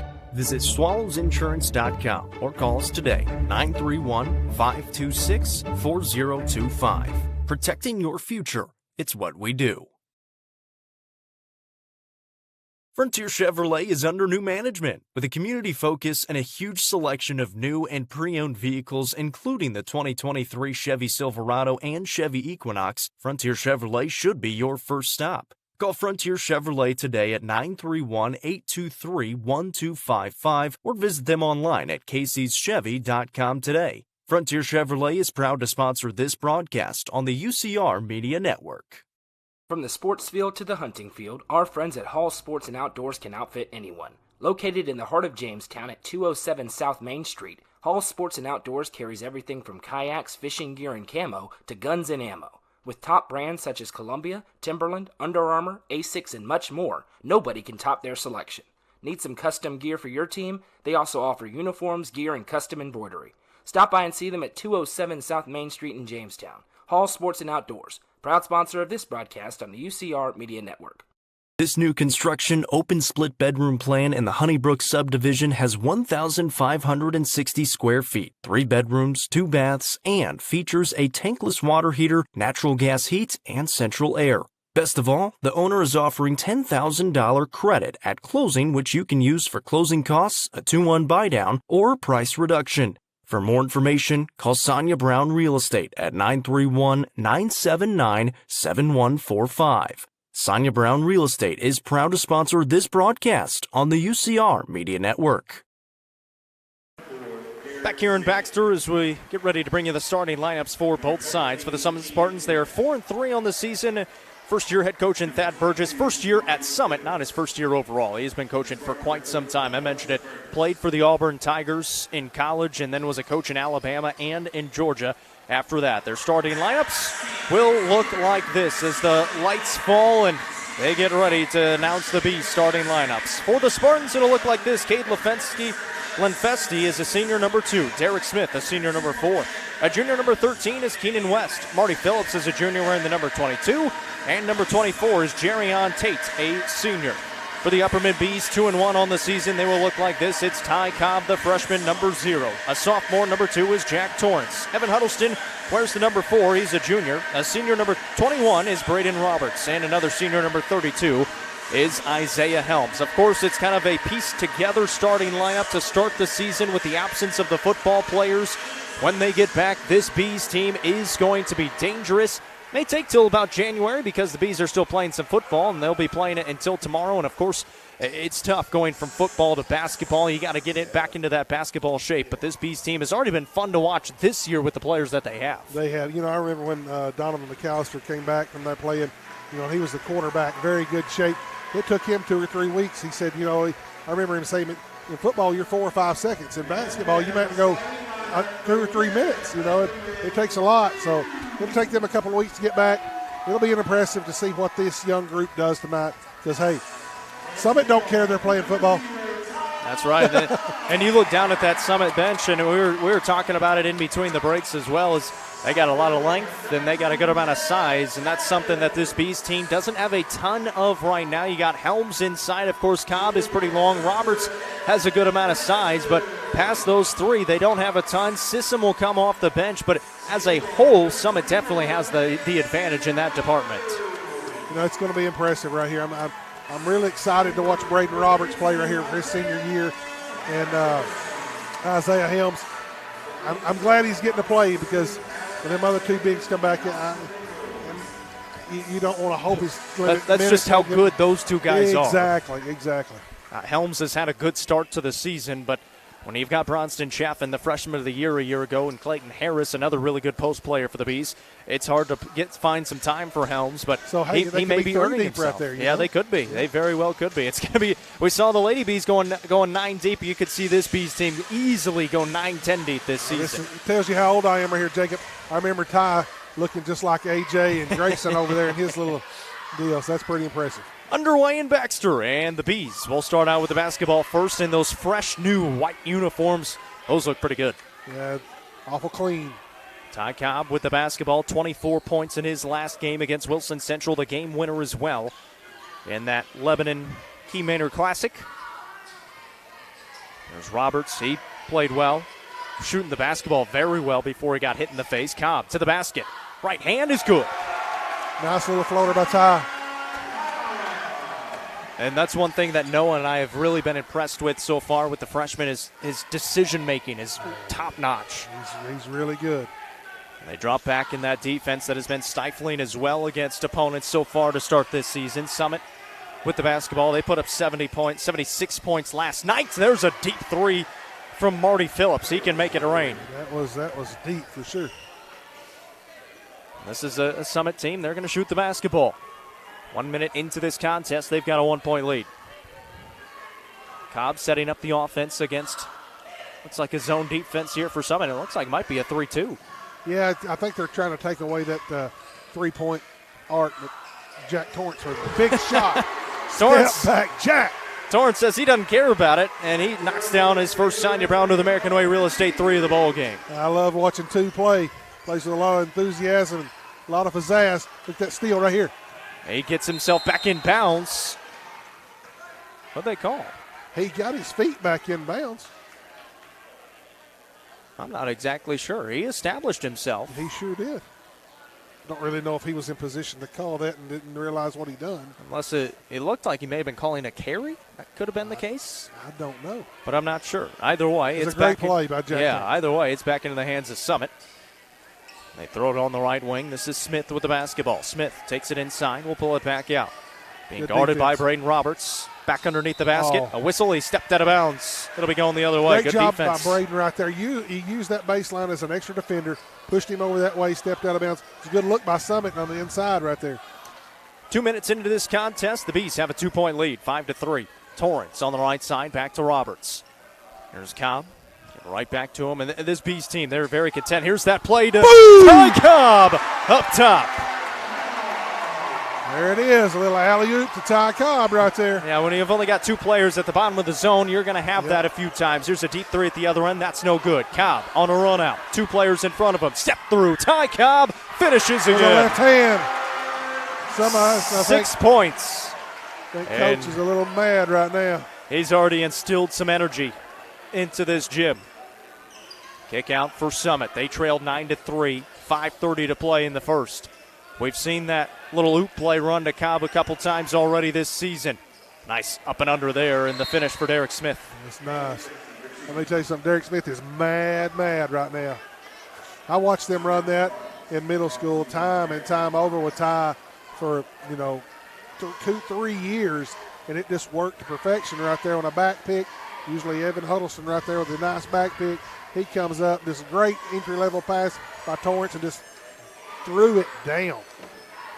Coach Burgess obviously not happy with that play along with the start to his team, and so he burns a 30-second timeout. First timeout taken by either side. And the Bees will have the basketball after the good bucket by Derek Smith. It's funny, the Summit bunch is out there going, God, what just happened? I think he's going to do that to a lot of teams, other than maybe the 7 AAA teams who already know him a good amount. Especially these teams that this is a game that they've never played each other before. So, and you've got a new head coach for Summit. It's been on film, but sometimes early in the season you're not watching as much film. Here's Cobb inside again on that short corner, and the turnaround jumper is good. He's got 8 points 3 minutes into the game. And they're going to get another sub in as well. They just checked in Mekai Bell. Bell down low. He's the one with that size over there by Isaiah Helms underneath. They're looking inside to him. He catches on the left baseline. Bell backing down, going up and finishing with the right hand. Nice athletic move right there by Bell. He's going to be a handful if he stays in there. Did not get the start, but they may leave him in there since he's got that size advantage inside. Cobb with 8 points already. Penetrates, kicks out. Roberts triggers and hits. Nice 3 right there. Nice, real nice penetration by Cobb. Kick out. Everything's running through 0 right now, and you can tell why. 14-7. They lead it by 7. They look inside. Bell again. Backs down. Kicks out. A miscommunication and a turnover going the other way again. As West went inside, Bell thought he was still out there and threw it out of bounds. Sissom will check in for the first time. Uzi coming in 4. And now we've got a stoppage.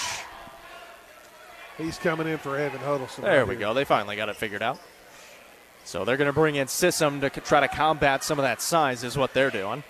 Sissom's a freshman. Some big minutes here for Finn. He checks in for the first time. 4 minutes to play here in the first quarter. Cobb across the timeline. Eyes up his defender as he drives in, turns around. Torrance.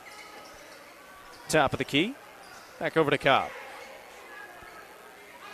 Torrance fires the 3 again. Back of the iron, no. Rebound tipped around. Sissom got a hand on it, but Summit brings it down. Says Andrew Dugan into the game for the first time. Bell, skip pass. Phillips dials up the 3. Off the back of the iron, no, but picked up by Dugan. Dugan takes it to the right side, hands it off. That 3 way off the mark. Torrance rattles in the rebound and somehow finds Good Sissom. hustle right there by Jack. I was watching 13 from Summit right there with like a hook and hold on Isaiah on that rebound. But 14-7, 3:18 to play in the first. Roberts over a screen, fires another 3. That one a little bit short, and it's rebounded by Bell. His shot is pure, and every time he shoots it, it looks like it's going in. It's really good. He's a really good shooter. Good form. Inside, good pass to Bell. Bell goes up and lays it in from the left side. Nice high-low action right there by Summit. We got Jackson Puri in there as well. This is a Summit team that looks like they're going to be going pretty deep into their bench. They've already gone about 3 or 4. Cobb across the timeline and a 5-point advantage for the Bees. 2:43 to play here in the first.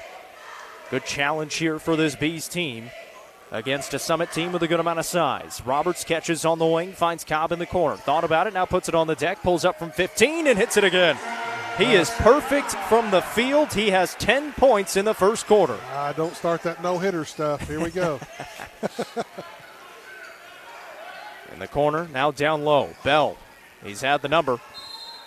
And a foul is going to be called. Looks like Helms pinching down and helping. Is going to be tagged with it. That is the case. Helms picks up his first. Huddleston back in, comes in for Helms. Coming out is going to be West. There we go. They got it covered. You got to get out there on that. And 3 from the outside falls for Jerion Tate. Yeah, Finn's got to get out there on that right there. You can't let him just get out there on a wide open shot on the inbound. 2:05 to play here in the first, and the Bees still with a 4-point lead. Ty Cobb has 10 points. He hasn't missed yet. Inside, passes off. Huddleston goes up, can't finish. Rebound, out of bounds. Going to stick with the Bees underneath. Another sub coming in for the Spartans is going to be Derek Smith back into the game for Marty Phillips. Good take right there by Huddleston. Got a little body action right there. Kind of knocked him off of his shot. Inbound to Huddleston. He looks inside. Cobb is in there. Kick it back out to Torrance. Cobb will come get the basketball. He'll set up the offense with a 1:45 to play here in the third. Sissom will come set a screen. Cobb uses, hesitates, pulls up, missed it, in and out. Got his own rebound. Cobb, shot fake, kick out. Torrance is there. We won't talk about that. I know you're looking at me. Hey, it's not like baseball. They're going to miss at some point. Cobb fires on the 3. In and out, no. Sissom couldn't pull down the rebound, and then a foul is going to be called. He got out-battled by Bell. Good battle, and a foul is called on Finn Sissom. Had to give you some grief right there, Jacob. Me and my wife kid about that all the time. One time she goes, he throwing a no-hitter? Dink, base hit. And I'm like, yep. And we kid about that all the time now. Hey, starting the game 5 of 5. That's not too bad. 5 impressive. of 6 is still pretty good. Keep shooting. Summit back with the basketball with 1:13 to play here in the first. Underneath, kicking out. This is Tate. Tate inside, kicks it right back outside. 3 ball coming. That one's off the mark, off the hands of Dugan. And it's tracked down by Ty Cobb with 1 minute remaining in the first. 16-12, Upperman leads. Upperman went with a 1-3-1 right there, and they're letting them get by with a little bit of pushing and shoving in down low for sure. Cobb gets a screen, drives in left side, pulls up from 12 feet. That time he hits again. Take that all day. That's just taking candy from a baby. He's got 6 2-point makes here in the first quarter. Oh, yeah. That mid-range is pure for the freshman. Yes, it is. 35 seconds to go in the first. Summit fakes the 3 off to Tate. He will fire the 3. That one's off the mark. Rebound, Evan Huddleston. Up to Roberts. 23 seconds. Cobb with the basketball. Cobb, defenders around him, knocked loose, picks it back up, back out to Roberts. 16 seconds, and they're going to let the clock run down. Cobb will pull it out towards half court with 10. Down to 7. Cobb looking for a screen with 5. Goes past, kicks out. Roberts fires the 3. That one's no good, and it brings us to the end of the first quarter. 18-12. Ty Cobb with 12 first quarter points. And Upperman leads it by 6. You're watching Upperman basketball presented by Nick's Restaurant on the Frontier Chevy UCR Media Network. Fire and Vine in Cookeville is the Upper Cumberland's home for delicious Chicago-style pizza, beef, chicken, fish, and more. Located in Cookeville's historic downtown district, Fire and Vine's food and atmosphere will keep you coming back for more. Take in stunning views with creative food and drinks on the rooftop. Fire and Vine is also home to the UCR Coaches Show on Tuesday nights. Fire and Vine is a proud sponsor of this broadcast on the UCR Media Network. The Crossroads Auction Group are the Upper Cumberland's auction experts. As a full-service auction company, they take your stress away every step of the way. Servicing the entire Upper Cumberland, the Crossroads Auction Group gets your property ready from cleanup, setup, picture-taking, up to the auction and beyond. They handle all auctions from estates, residential, farms, land, commercial, and everything else. For more information, visit crossroadsauctiongroup.com or call 931-644-7149 today. The Crossroads Auction Group are proud sponsors of this broadcast on the UCR Media Network. Back here in Baxter, great first quarter for the Bees 18-12, they lead it. The freshman Ty Cobb, 12 first quarter points, all of them 2-point field goals. He's got 6 of them after the first quarter. There's Tate with the basketball for Summit, trying to find an answer both offensively. They're taking some deep shots defensively on Cobb as well. Inside, they've had some success. They miss inside here, and Helms pulls down the rebound. They're letting them beat and bang down there, down low, especially Zero. It's tough. He's a grown man right there. There's Roberts. Kick out Huddleston. He gets inside, kicks Good it out look, to Torrance. good look. Now Cobb. One more. Back to Torrance. Into the corner. The defense by the Spartans. Coach McWilliams barking out some instructions. Braden Roberts. Cobb standing on the elbow. Flashes, pops, and hits again. He can't guard it. Not right there. He's gotten to that spot about 4 or 5 times, and he's hit it every time. We're going to give him that shot. It's going to be a long night for Summit. He's got 14. Here's Tate, thought about it, throws in the corner. That one is fired off the hands of Smith. It misses. Cobb the rebound. Numbers for the Bees. What's this? Cobb behind the back. Got fouled. And I believe, we'll see if they put him at the line. I think he's going to say no. Call it on the ground. Yeah. They call it on the floor? Yeah. I knew something big was about to come behind the back. I believe they got it on tape. That'll be his first. There's Cobb in the corner. Right back out to Torrance. He'll take a deep three. Torrance can't get it to fall. Hit one early. That kind of got the scoring started for the Bees. Roberts went for the steal. Now it's 5-on-4. And stolen away by Cobb. Good defense there to step up in the passing lane. He's tired. He's going wide open. Yeah, and they're going to burn a timeout. Yeah, good timeout right there. He's sucking some bad air.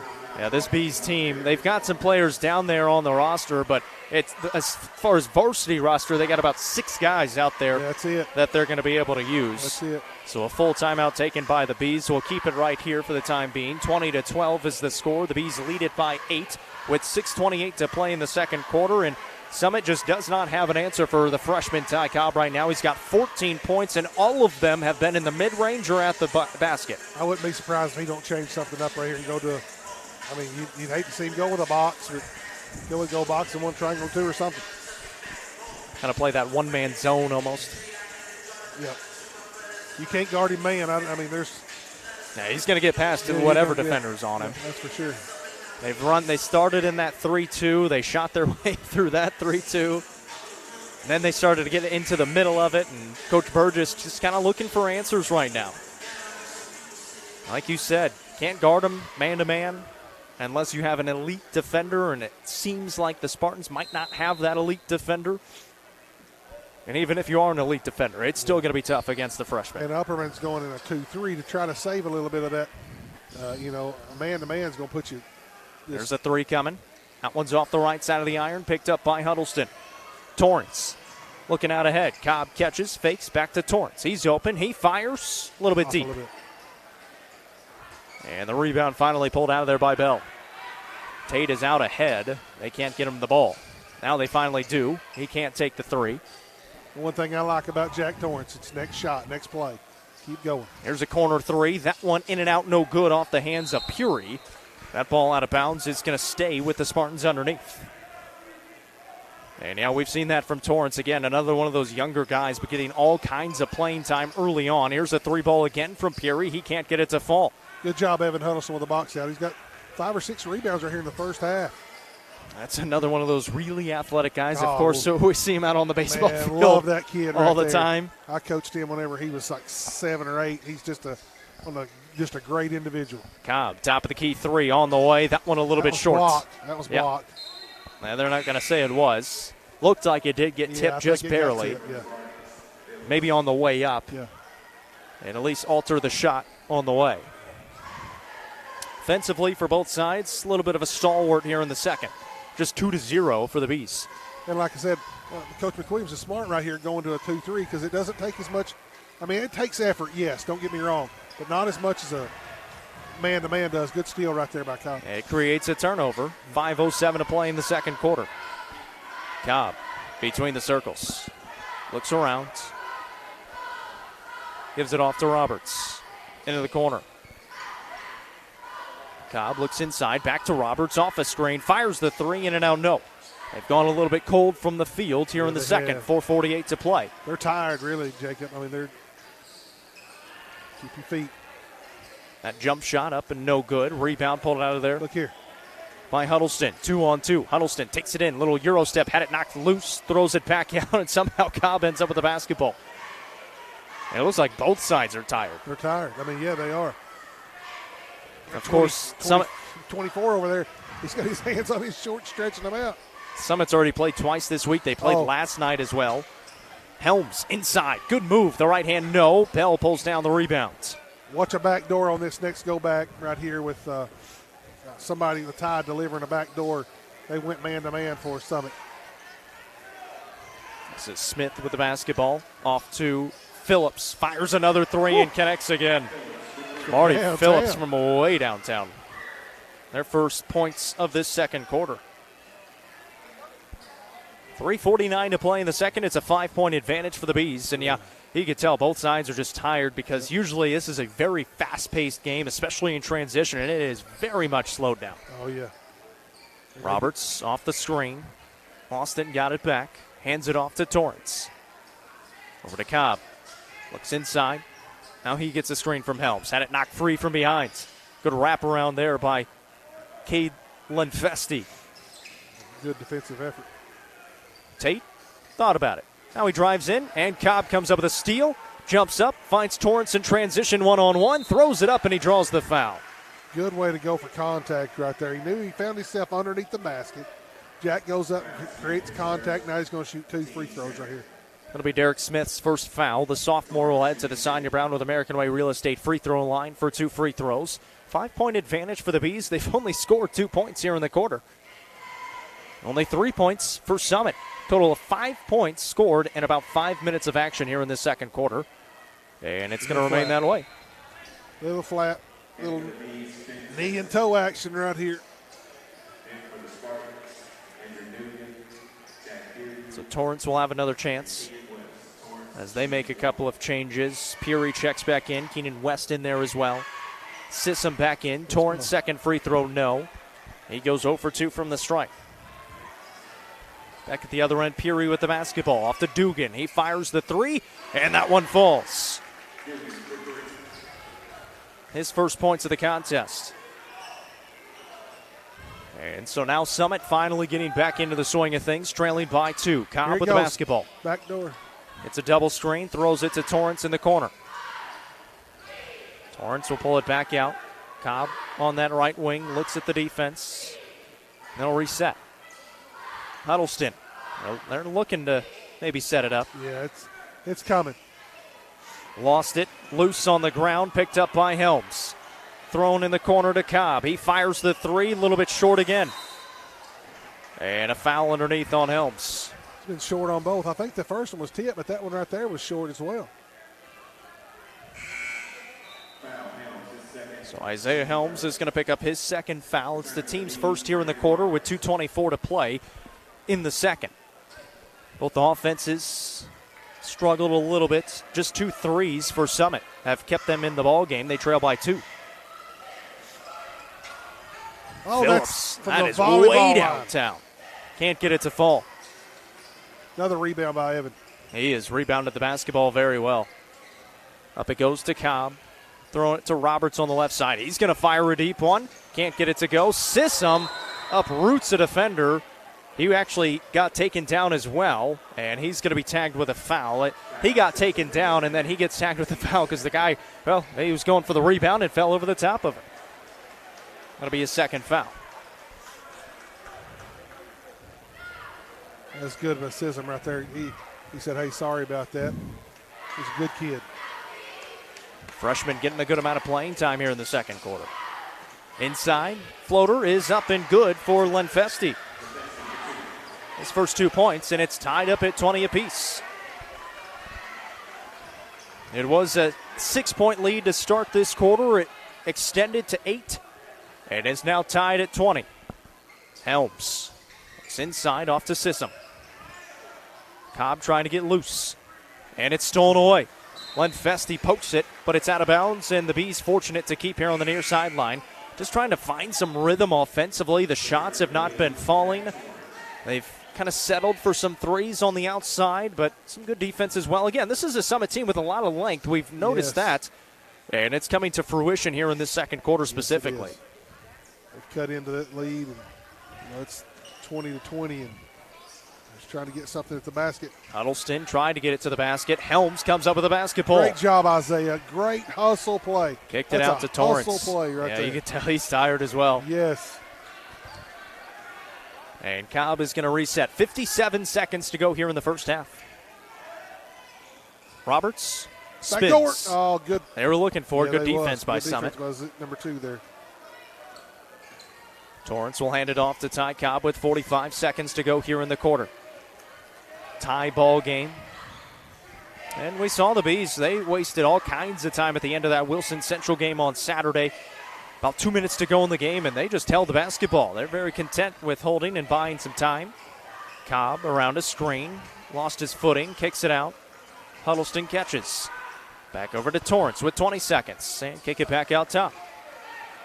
Cobb will come get it again with 15. Tie ball game. Coach McWilliams barking out his call. It's down to 10 seconds. Cobb lets it run. Now 8 seconds. 6 seconds. He'll start the play. Cobb, left side to the basket. Fading away. Off the window, no. Rebound Summit. They're not going to get it off in time, and we are tied. Wow, he hit the rim. We are tied at halftime, 20-20 after a flurry of threes. Tie it for the Summit Spartans. Not too much going offensively for the Bees there in the second quarter as we are at halftime. Stick around. We'll have the Happy Hiller halftime show coming up after this. You're watching Upperman Basketball presented by Nick's Restaurant on the Frontier Chevy UCR Media Network.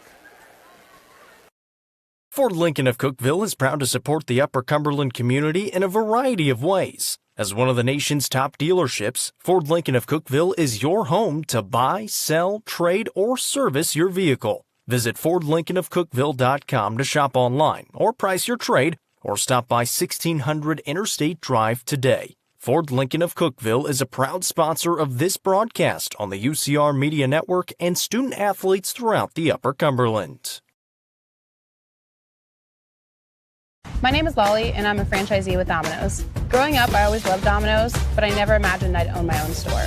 I'd have to say my favorite part of operating a store has always been making pizzas. It was a big step up becoming a manager. I was only 18, and I was running $1 million business. That's the great thing about Domino's. Promotions happen quickly if you work hard and you learn the business. If you want to own your own business, make money, and have fun while doing it, you won't find a better opportunity than Domino's. My name is Lolly, and I am Domino's. Getting the kids to practice on time. Remembering if it's your day to bring snacks. Making it to the game with a clean jersey. Why are simple things sometimes so complicated? Thankfully, with auto owners, insurance doesn't have to be one of them. Auto Owners works with independent agents who answer when you call, so you can worry about more important things, like whether your kid is going to run toward first or third base. That's simple human sense. Visit swallowsinsurance.com or call us today, 931-526-4025. Protecting your future. It's what we do.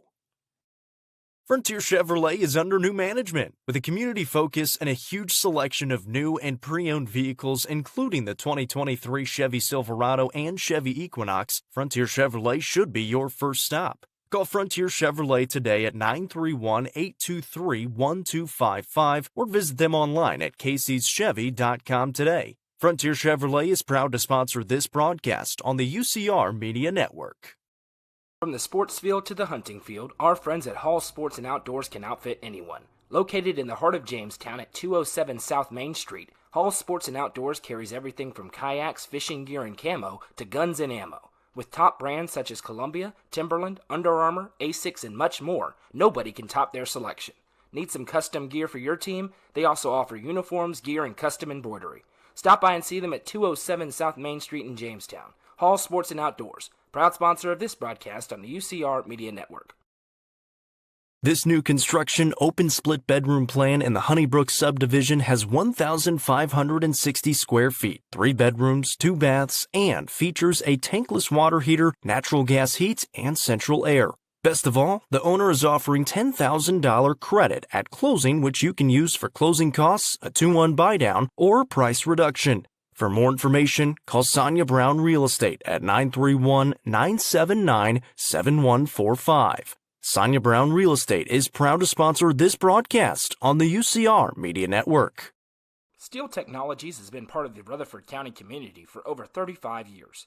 Their plants in Murfreesboro and Smyrna include over 150 teammates who process coils, metal sheets, and blanks for customers across North America. Steel Tech's Smyrna and Murfreesboro plants are expanding, and they need teammates to join their team. With openings including machine and forklift operators, truck drivers, and more, they have the position for you with competitive wages and monthly bonus opportunities. For more information and to apply online, scan the QR code on your screen now. Steel Tech is a proud sponsor of this broadcast on the UCR Media Network. Steel Tech. Faith, family, Steel Tech.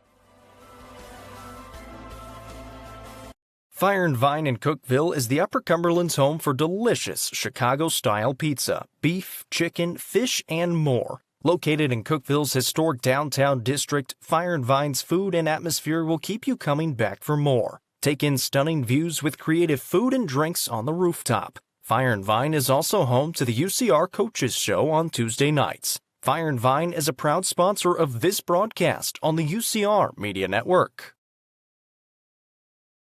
The Crossroads Auction Group are the Upper Cumberland's auction experts. As a full-service auction company, they take your stress away every step of the way. Servicing the entire Upper Cumberland, the Crossroads Auction Group gets your property ready from cleanup, setup, picture-taking, up to the auction and beyond. They handle all auctions from estates, residential, farms, land, commercial, and everything else. For more information, visit crossroadsauctiongroup.com or call 931-644-7149 today. The Crossroads Auction Group are proud sponsors of this broadcast on the UCR Media Network.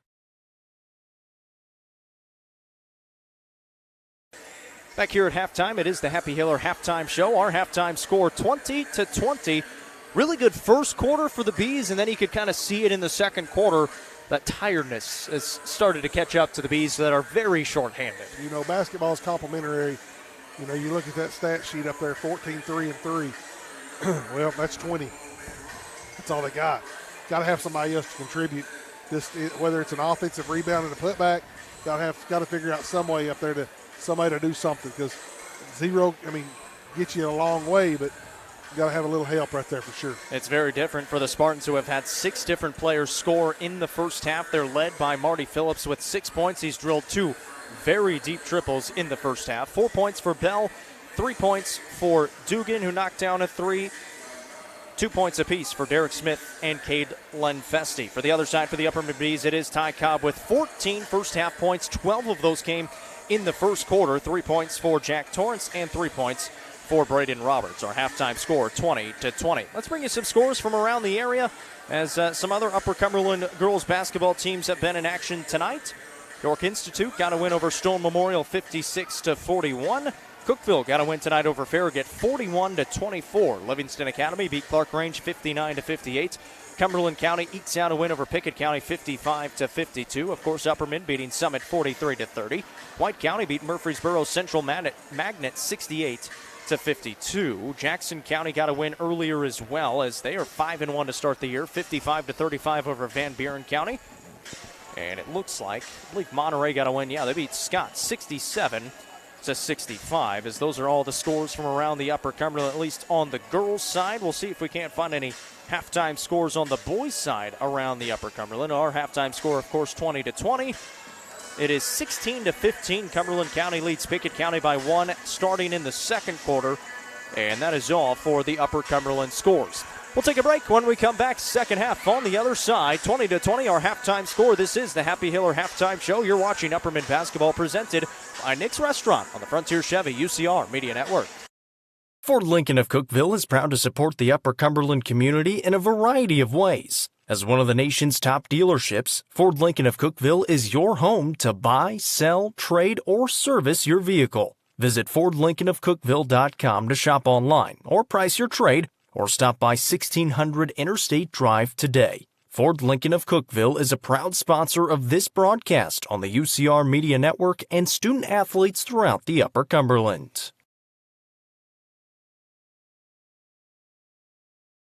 My name is Lamont, and I'm a delivery expert at Domino's. There's so many reasons to love driving for Domino's. The flexible hours, the training, the people, and of course the pizza. The best part of my job is really bringing a smile to a customer's face. I'm active duty military, and I deliver pizzas part-time for some extra money. Domino's has amazing career opportunities. My franchisee started as a driver and worked his way up to becoming an owner. At Domino's, I have the same opportunity. My name is Lamont, and I am Domino's. Loading the kids in the car, brokering peace in the back seat, mastering the snack handoff without even looking. Why are simple things sometimes so complicated? Thankfully, with auto owners, insurance doesn't have to be one of them. We work with independent agents who keep insurance simple, so you can worry about more important things, like figuring out what's growing in that cup holder. That's simple human sense. Visit swallowsinsurance.com or call us today, 931-526-4025. Protecting your future. It's what we do. Frontier Chevrolet is under new management with a community focus and a huge selection of new and pre-owned vehicles, including the 2023 Chevy Silverado and Chevy Equinox. Frontier Chevrolet should be your first stop. Call Frontier Chevrolet today at 931-823-1255 or visit them online at caseyschevy.com today. Frontier Chevrolet is proud to sponsor this broadcast on the UCR Media Network. Second half about to get underway here in Baxter. The Bees looking for some offense. Only scored 2 points in the second quarter. It was Ty Cobb with 12 of them in the first quarter. Outside of that, it was Jack Torrance and Brain Roberts hitting a three, and they have had nothing outside of those three players. And it was really just Ty Cobb in that first half for Summit.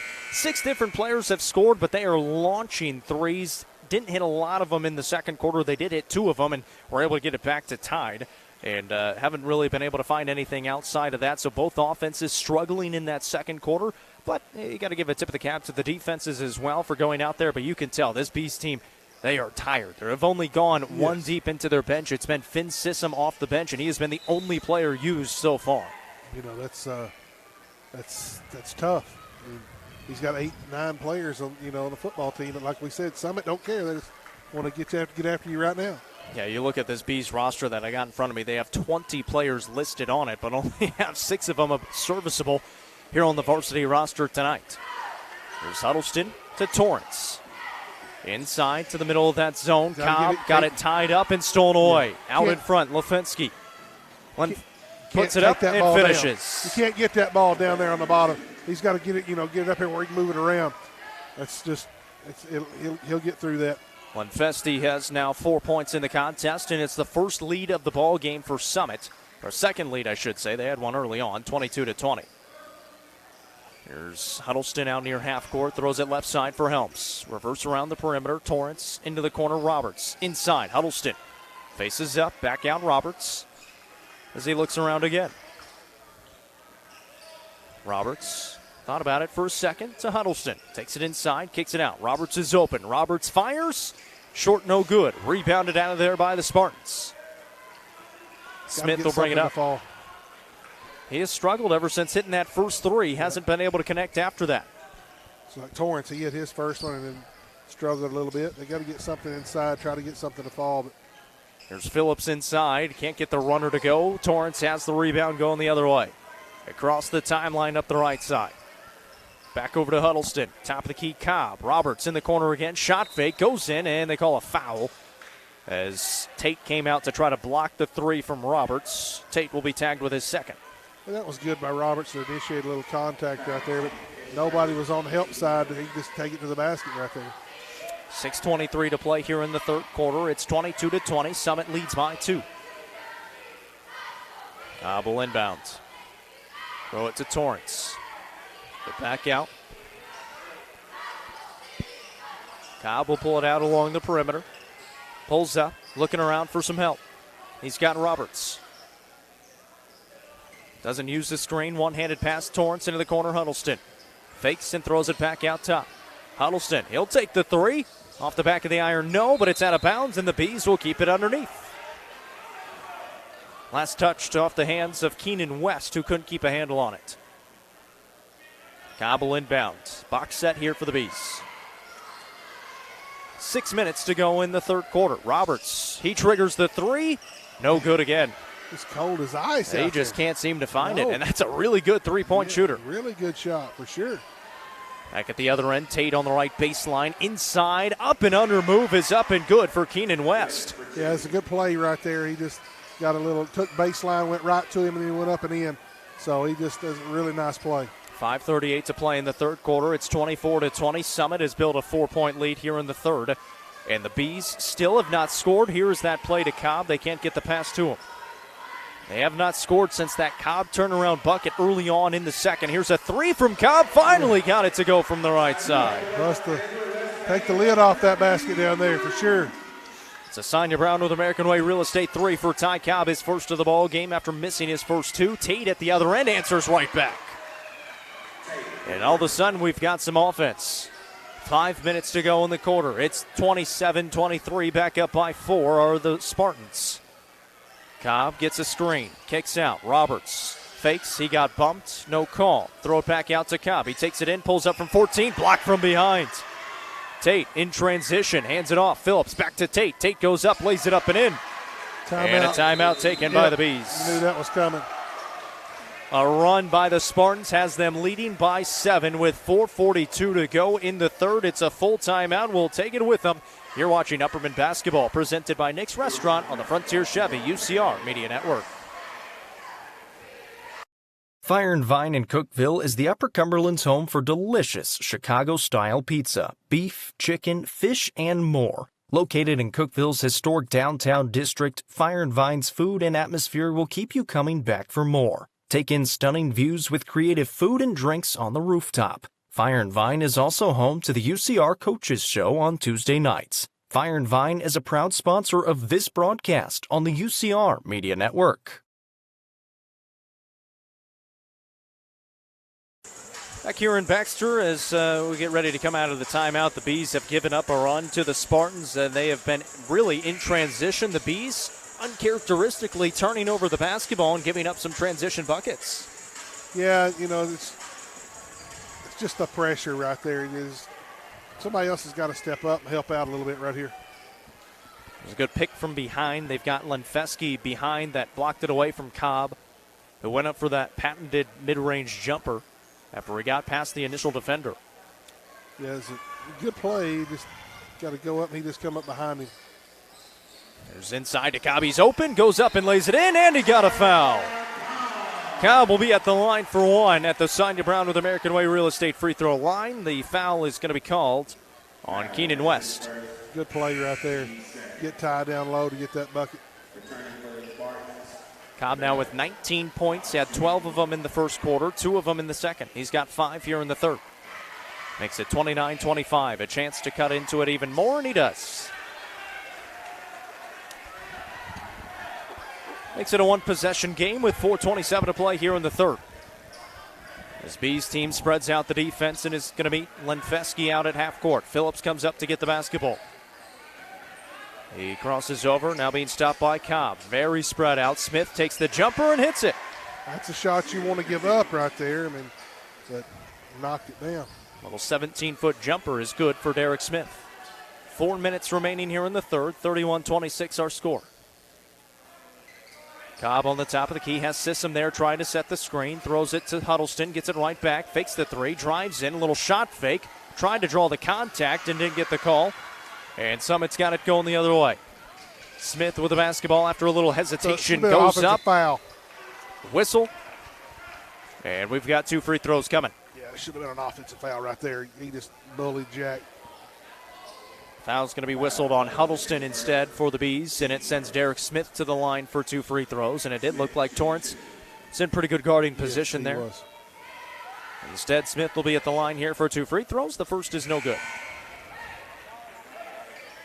Now, I mentioned how quick our game was going. It was halftime. It was 7:50 at halftime of the boys' game. Usually boys' games don't start until 7:30. That's right. Smith missed on the first one, will trigger the second, and gets it to go. Summit's opened up a quiet little 6-point lead right here. 32-26, 3:38 remaining in the third. The Bees haven't had an answer every time. Cobb does have the 20 points tonight, but outside of him, there hasn't been a whole lot. He's looking for some help. Roberts to Cobb. He drives it in, gives it to Torrance, and an offensive foul is called on the freshman Ty Cobb. I'm going to say he ran over the defender down low. Coach McWilliams does not like that call at all. I can't say that I blame him. Yeah, Coach McWilliams highly disagreeing. Wasn't a ton of contact. Roberts, though, comes up with a steal. Great steal. Off Great to Cobb. pass. Cobb goes up, lays it in with the left hand. Fantastic play by number 21, Braden Roberts. Great anticipation on the steal, but even a better pass. Gets him within 4, 32-28. 2-2-1 press here. Oh, he for double the dribbled. Bees. He did, and they caught it, and it's another turnover by the Spartans. Yeah, he double dribbled. On Fesky. Didn't think it was. He's going to come out and get an earful from his head coach in the process. He gave him an earful and then tapped him on the way through, didn't he? Yeah, you don't have as many of them tough love coaches like we used to have. Definitely an old school guy. He's been doing it for over 40 years. Got his first head coaching gig when he was 24 years old out of Auburn University. Wow. That three missed. Huddleston kicks it right back out. Roberts triggers again. Finally got one to go as he slams his hands together. I'll tell you, all that because of number 4, Evan Huddleston, has been a rebounding machine tonight. Almost a travel there. They finally get it into the front court. Tate takes it inside. Can't finish. Rebound inside for the Spartans. Foul is called on the floor. It's going to be on Isaiah. Yep. Helms tagged with his third. Got to be careful with their foul trouble because they only got 6, like we've said. Helms has 3. Sissom has 2, and Sissom will come in here with the 2 fouls. They're going to take Helms out, I would imagine. They do. Yeah. So a little bit of foul trouble now for the Bees with 2:25 to play in the third. It's 32-31. Back into the corner. Good defense by Roberts. Bell is back into the game for the Spartans. Turn around. No. Out of bounds. That's Bees basketball. Great defensive position right there by Huddleston as well. Again, just playing, what is he, 6 foot? 5'10", 6 foot, something like that. Playing like he's 6'4" down low. He can jump out of the gym, Yes, though. he can. Athletic. I mean, I can't tell you enough good things about that. He's just a great, great young man. Peary checked in for the Spartans. Dugan is in there as well. 2:13 to play in the third quarter, and the Bees have a chance to take the lead. Expect the back door maybe again with Cobb. They're in that 3-2. They give it to Roberts. Cobb goes right through the middle of the defense. Torrance fires the 3. A little bit deep. Peary's got the rebound. Off it goes to Smith. Out ahead to Bell, and he lost it out of bounds. It was a good pass. Before he caught it, he was. He was throwing it down before he knew nobody it. was in front of him and didn't see the ball all the way in. So a quick little fact, Jack Torrance's uncle's the head coach at LSU. Did you know that? Did not know that. Yeah, it's his brother is the head coach at Louisiana State University. There you go. That is a pretty cool fact. Yeah, it is. His father, Dr. Torrance, a great man, really good basketball coach as well. Oh, good pass. Cobb inside again. High off the glass, no. Can't get the rebound. Good defense again by Huddleston, just sticking in that backcourt, making it difficult. It'll stay with the Spartans. Good look right there by Braden on that pass. That was really good. More full court pressure for the Bees. This is what's gotten them back into the game. They forced a few turnovers. Yes. Peary gets it ahead to Bell. In the middle to Smith. Smith down low, makes a nice move, but can't finish. It's an offensive rebound back up and good for Keenan West. Good play right there. 34-31. The Spartans they're still with their 3-point lead. Cobb across the timeline. Hands it off to Roberts. Throw it in the corner. This is Huddleston. Back out to Cobb. Looking for Roberts off the screen. Inside Sissom. Out to Cobb. He looks at the 3-point line. He fires and he hits again his second. Sonia Brown to the American Way Real Estate 3. Nice play right there by Upperman. Got inside out. Ties it up at 34 apiece. 38 seconds to go here in the third. Inside, a nice move by Dugan, but couldn't finish. And the Bees have a chance to take the lead. Another rebound right there. Oh. Coach McWilliams about threw that ball through the hardwood. He caught it after mad right there, boy. They are going to go to the bench and bring in a sub here late in the quarter with 30 seconds. They're going to go to Zach Quarles, a freshman. Going to check in for Ty Cobb. Yeah, Zach's coming in to give him a little bit of break right here before the end of the quarter. A little extended break for the other freshman. Yep. 30 seconds after the turnover by the Bees. The Spartans a chance now to take a lead. The Spartans will have the ball to start the fourth as well. Peary pounds the rock. Lets the clock run. 12 seconds. Hands it off to Dugan. Dugan looking around with 8. Back to Peary. Peary inside. Dugan steps back. Fires with 4 seconds and hits. The Bees with 1. Torrance got it off, but it's no good. And we head to the final frame, 36-34. The Bees trail by 2. You're watching Upperman basketball presented by Nick's Restaurant on the Frontier Chevy UCR Media Network. This new construction open split bedroom plan in the Honeybrook subdivision has 1,560 square feet, 3 bedrooms, 2 baths, and features a tankless water heater, natural gas heat, and central air. Best of all, the owner is offering $10,000 credit at closing, which you can use for closing costs, a 2-1 buydown, or price reduction. For more information, call Sonia Brown Real Estate at 931-979-7145. Sonia Brown Real Estate is proud to sponsor this broadcast on the UCR Media Network.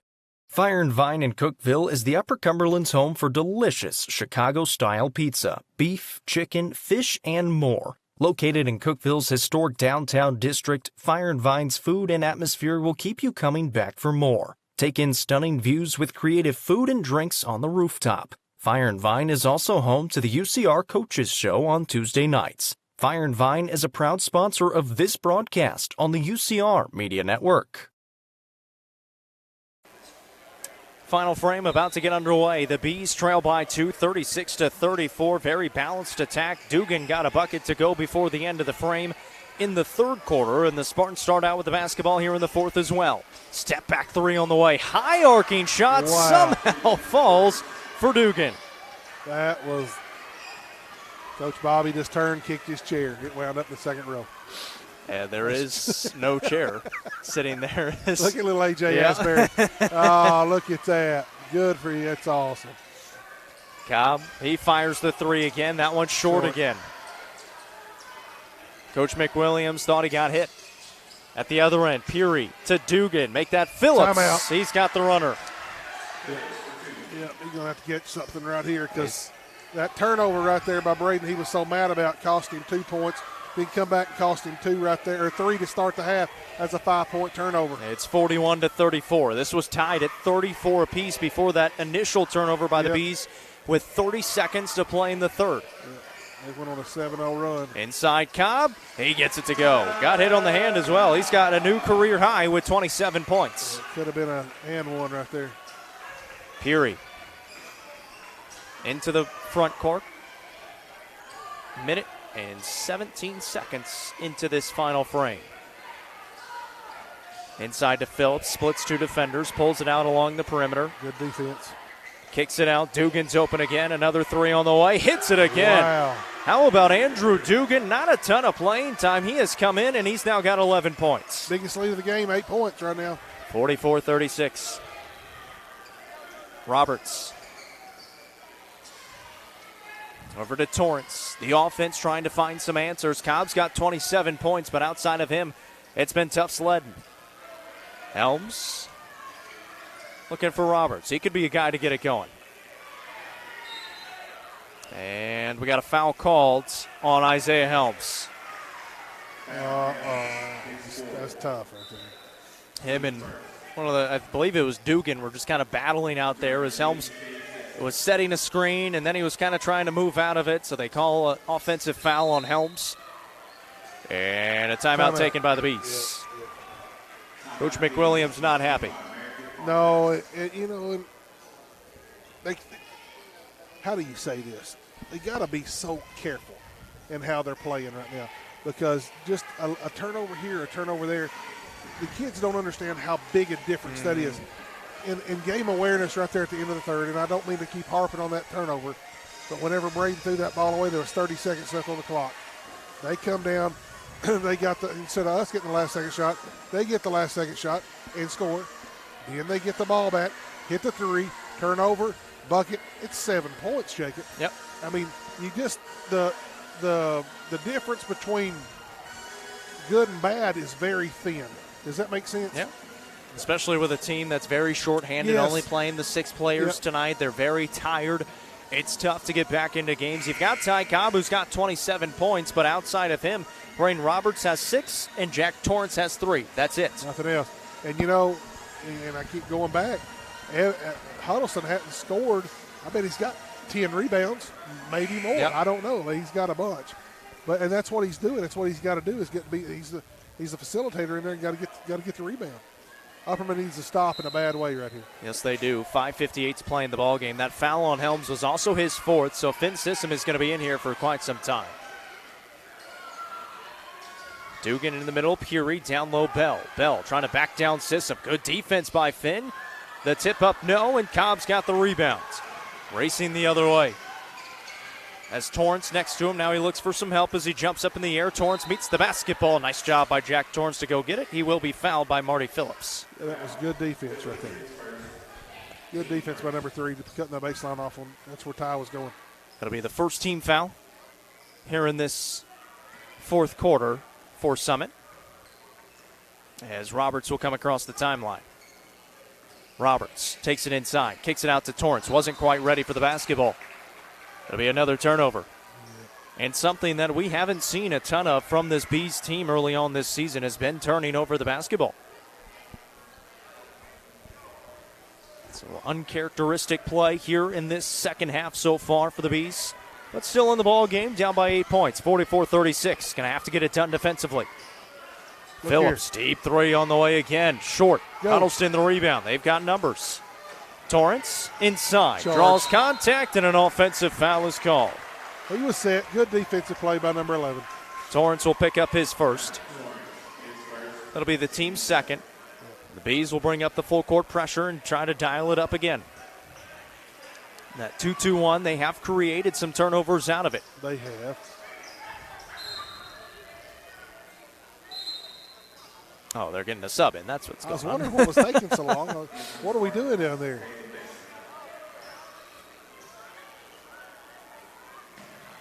Looking inbounds. They finally find Puri.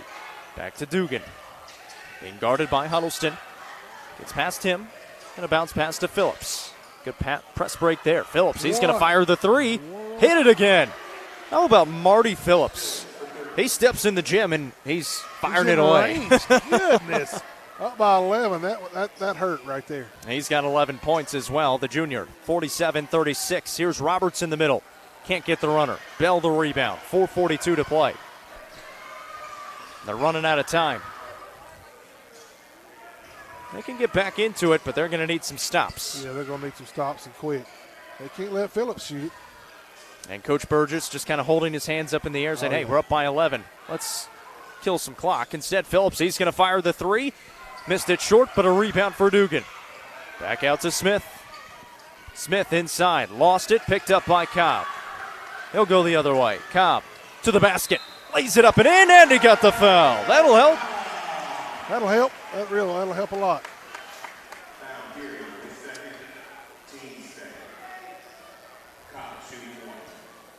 They got it on Puri. That'll be his second foul. That coach just looked at him and looked at the scoreboard and pointed. Your guy's got 30. He does indeed. I like 30 that. points for I the like that freshman. coach. And Coach Burgess is going to take a 30-second timeout. Yeah, he's been kind of fun to watch. Of course, this is his first time here in Baxter. It's his first year as the Summit head coach. He's letting number 2 know it. Hey, your guy's got 30. He's probably also letting them know, hey, that's a freshman over there. Exactly. Pretty a talented very talented freshman. one at that, for sure. 47-39 after the three-point play by Ty Cobb. He's got 30 points now in his freshman season, a new career high, and he may just keep on setting those new career highs. They will. They'll continue to get up. And like I said, he's going to have a really good career. People just let him. He's 15 years old. He's going to have some help coming in here in a few weeks, and then it just points may not be as many then, but he's a really good passer. He's a good basketball player, but he's a better young man. And I just hope people just continue to see him for the young man that he is. And he's going to be a really good ball player for this school for sure. And we've got a travel on Phillips. 3:59 to play, and the Bees get the ball back, trailing by 8, 47-39. They can get this within 2 possessions here. A 3 right here would be big, Jacob. Just a bucket would be big for him. Cobb will bring it up the court. Gets a screen. Pass to Torrance. He fires the 3 and hits. Shoot or shoot, Jacob. Way to shoot the basketball, Jack Torrance. His second, Sonia Brown with American Way Real Estate 3, and it's back to a 5-point game. It's a big 3-pointer right there. Good defense by Huddleston as the Bees starting to turn up the pressure. Phillips kicks it out to Dugan. He's had the hot hand. Takes it inside Phillips, and he puts it up and in from the left side. He got loose. He did. Roberts kind of found himself no man's land right there. 13 points now for Marty Phillips. 49-42. Turning into a pretty good game. That's been a good game really all game long. Bees look like they're starting to find their second wind. A shoe comes off. Roberts fires the 3 and hits it again. Back-to-back 3-point buckets in the corner. Got it to 4 with 3 to go. Roberts with 9 points. It's 49-45. The Spartans have pretty much led this whole fourth quarter. It was 34-34 with 30 seconds to go in the third. Peary back out. That defensive pressure again turned up for the Bees. 2:43 to play here in the fourth. Bell with the basketball. He'll kick over to Phillips. Bounce pass into the corner. And a travel again. Shuffled his feet. Couple of travels on a few possessions now for the Spartans. Gives the basketball back to the Bees with 2:35 to play in the ballgame. 49-45, and the Bees have a chance to get it within a possession. Going to spread them out again and just facilitate through the middle. Don't have to have a 3. Torrance and Roberts have hit 3s on their last 2 possessions. Cobb sits with 30 points in this game. Roberts to the right side. Corner. Torrance. 3. Oh, no. in and out. Rimmed it, and it's rebounded by Peary. Tough defense, though, by Cobb. Trying to get into the front court. Pass stolen away. Cobb out in front to the basket. Lays it up and in. 2-point game in Baxter. 2-point game right there. Just tenacious defense right there by Braden Roberts. Good steal, good outlet. Cobb with a real tough take. 49-47. It looked like the Bees were out of gas, but they've got new life. 1:45 to play as the student section comes to life. That is a great foul by Braden Roberts because it was going to be a wide-open basket underneath for Bell. You took the words out of my mouth. That's a really good foul by number 21 right there. That's his first. It's the team's third. They still have 1 to play with 1:42 to play. Again, you get to 5 fouls, it puts him at the line for 2 free throws. You just got to play some tough-nosed defense and see if he can't force a turnover. Top of the key. Inside, Smith, the layup. No. Rebound to Bell. Whoa. He traveled. They didn't call it. Peary a 3. He hit it. He walked, Jacob. He did. Peary cashed home a 3, and it's back to a 5-point lead with 1:16 to play. Cobb picks up his dribble to Huddleston. Back to Cobb. He's going to try the 3 to answer, and he does. The freshman from downtown. What a shot by Ty Cobb. He's got 35 points with 57 seconds And a to play and a steal. steal. Here's Ty Cobb up and in with the left hand. We got a tie ball game. And we are tied at 52. 37 points for the freshman and a timeout on the floor. Let me tell you something. He saw that play coming. He read it. That was great. He hit the 3, and that coach from Summit went off again. Can you please guard him? Well, no, you haven't all night. 37 big ones for the freshman. Ties the game up at 52 after the steal and the score. And the Bees were trailing by 11 not too long ago. With 3 minutes to go. Not too long ago. They have cut that. They have tied it up. Isaiah Helms is back into the game. He will be playing with 4 fouls. And now the big thing for the Bees, they've only got the 3 team fouls. Spartans only have 2, so both defenses have some fouls to play with 50 seconds to play. For the Bees, they can only give 1, and then it'll put them at the line afterwards. I'm going to tell you something, Jacob. You'd have told me 3 minutes ago that this team would be right back in here. I told you, I want something, whatever you're selling. But one thing about Coach McWilliams' team, they never, ever, ever, ever give up. They play hard. And, hey, he's doing this with, 6 guys. 6 guys. And they're tired. You can tell. They're pushing through it. They'll sleep late. Well, they can't sleep late. Yeah, they're going to be driving down to Chattanooga. They'll be asleep on the ride, I promise you. Going to go full court right here. Tied up at 52 apiece. They might be going man-to-man. Yep. Maybe a little bit of a trap. 50 seconds to play. They get it into the front court. Lenfesky will give it back to Smith with 40 seconds. Upperman does have a foul to give. 35 seconds to play. This is Lenfesky. Roberts went for the steal. Lenfesky drives underneath the basket, out of bounds. It'll stay with the Spartans underneath as Cobb tipped it out. You can see Roberts starting to get into the body a little bit. They know they got a foul to play with. Yeah, and they're letting them play too. I like that. 28 seconds now on the clock. Lenfesky will inbounds. Gets it into Smith. Smith will pull it back out top.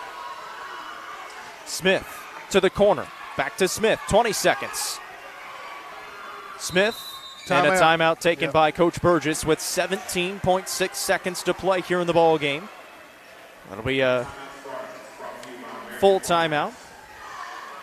17.6 seconds to play, and the Bees still a foul to play with, so that'll be the big thing, is they can play as aggressive as they want to. It's not going to matter. Obviously, you don't want to get it on a shooting foul. You would rather keep it on the floor, but they have 1 to play with before their 5th foul. And they're playing real tough defense right now. He's telling them, get your hands on them, get a little tough, and it's working out. And we've seen it already this season at the end of Livingston Academy. Sadi Daisy, Livingston Academy, took a 1-point lead with about 7 seconds to play, had a foul to play with. They played really tough defense. They made a play on the ball and essentially made the referees make a decision. Probably could have been called a foul. They didn't call it, and it was the end of the ball game after that. Yep. And so the Bees going to try to see what they can do here with 17.6 seconds to play. The Bees, they went down to the wire against Wilson Central on Saturday. They won that one. It was a Ty Cobb bucket to beat the buzzer. Now what can they do on defense with 17 seconds? They've got a foul to give. They inbound it. Tate dribbles. Tate drives, lost it on the ground. Whistle, jump ball. That's Upperman basketball. 8.6 to go. The Bees will have it with 8.6 seconds to play. 8.6 to go, and here's what you got. I guess number 0's getting the ball. What do you guess? I'm going to go with Ty Cobb, the kid with 37 points. Yep. And the Bees faithful just realized that the Bees are getting the ball back. 8.6. Can the freshman play hero again? Here he goes. Cobb into the front court. Kick out. Torrance, 3. A little bit deep. Cobb back up and good. And the Bees are winners again. Ty Cobb, a game winner. 39 points for the freshman. He shot that ball underneath the basket, up and under. What a play, number 0, Ty Cobb. And this coach is class act. He told them to get in line and shake their hands, and got one of them not doing it for some reason. Well, Phillips, I think he got hit in the face. He's a little shaken up. He's trying to make his way back to the lineup. What a game from this Bees team. Back-to-back game winners for the freshmen, and another new career high for Ty Cobb. 39 points and another game winner.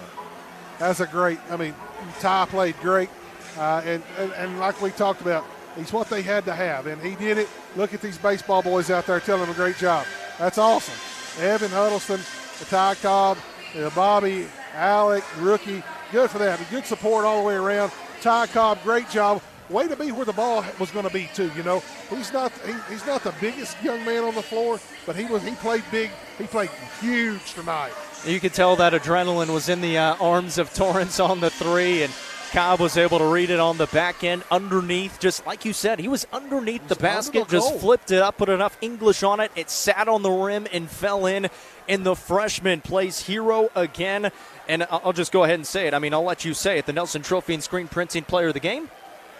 That's a tough one right there, Jacob. You got to give it to Zero for sure. And, I mean, I've said it before and I'll say it again. I'm so proud of the young man. He's humble. He's not just very, not boisterous or nothing, not like some of the kids in their district. And I'm a huge Ty Cobb fan, a huge Ty Cobb. I mean, I wish the best for him, and I just keep being him, keep doing the things that he's doing.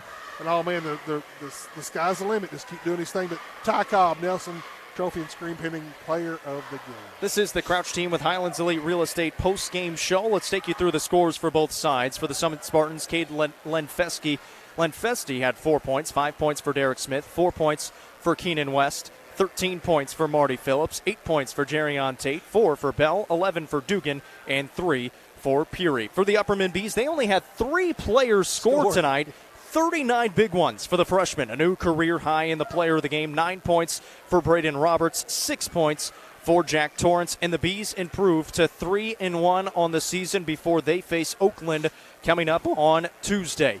What a basketball game for the Bees. They trailed by 11 with 3 minutes remaining in the ball game. They cut that deficit, tie the game up. They get a jump ball underneath the basket. Great defense by Braden Roberts diving on the basketball. And then it was Ty Cobb on the putback again. 2 straight game winners for the freshman. It was. And now it's time for the Bees. 2 wins tonight.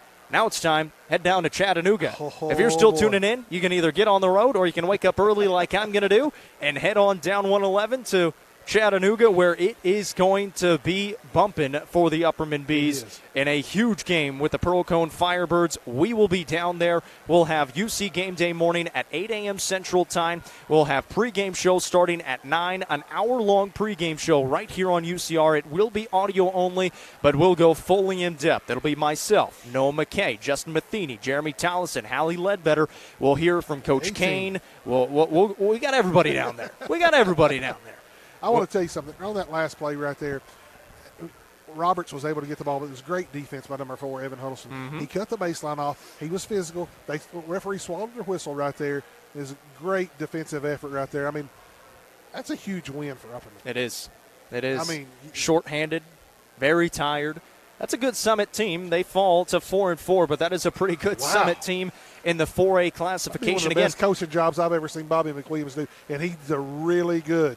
I mean, that was really good. Another big win. It helps when you've got Mr. Ty Cobb down there. It helps a lot, yeah. 39 points for the freshman. That's going to do it for us tonight. I hope you tune in tomorrow because it's going to be a really fun day tomorrow down in Chattanooga. I know a lot of Baxter fans will be down there. If you're not, we'll definitely have you covered. Audio-only broadcast coming up tomorrow between the Bees and the Firebirds for the 4A state championship game in football, as the Bees will take part in that one coming up. 9 a.m. pregame, 10 a.m. start time for that football game. We'll see you there tomorrow. That's going to do it for us tonight. For Matt Wilson, I'm Jacob Vincent saying so long from Baxter. The Bees win it 54-52. Ty Cobb, the hero again.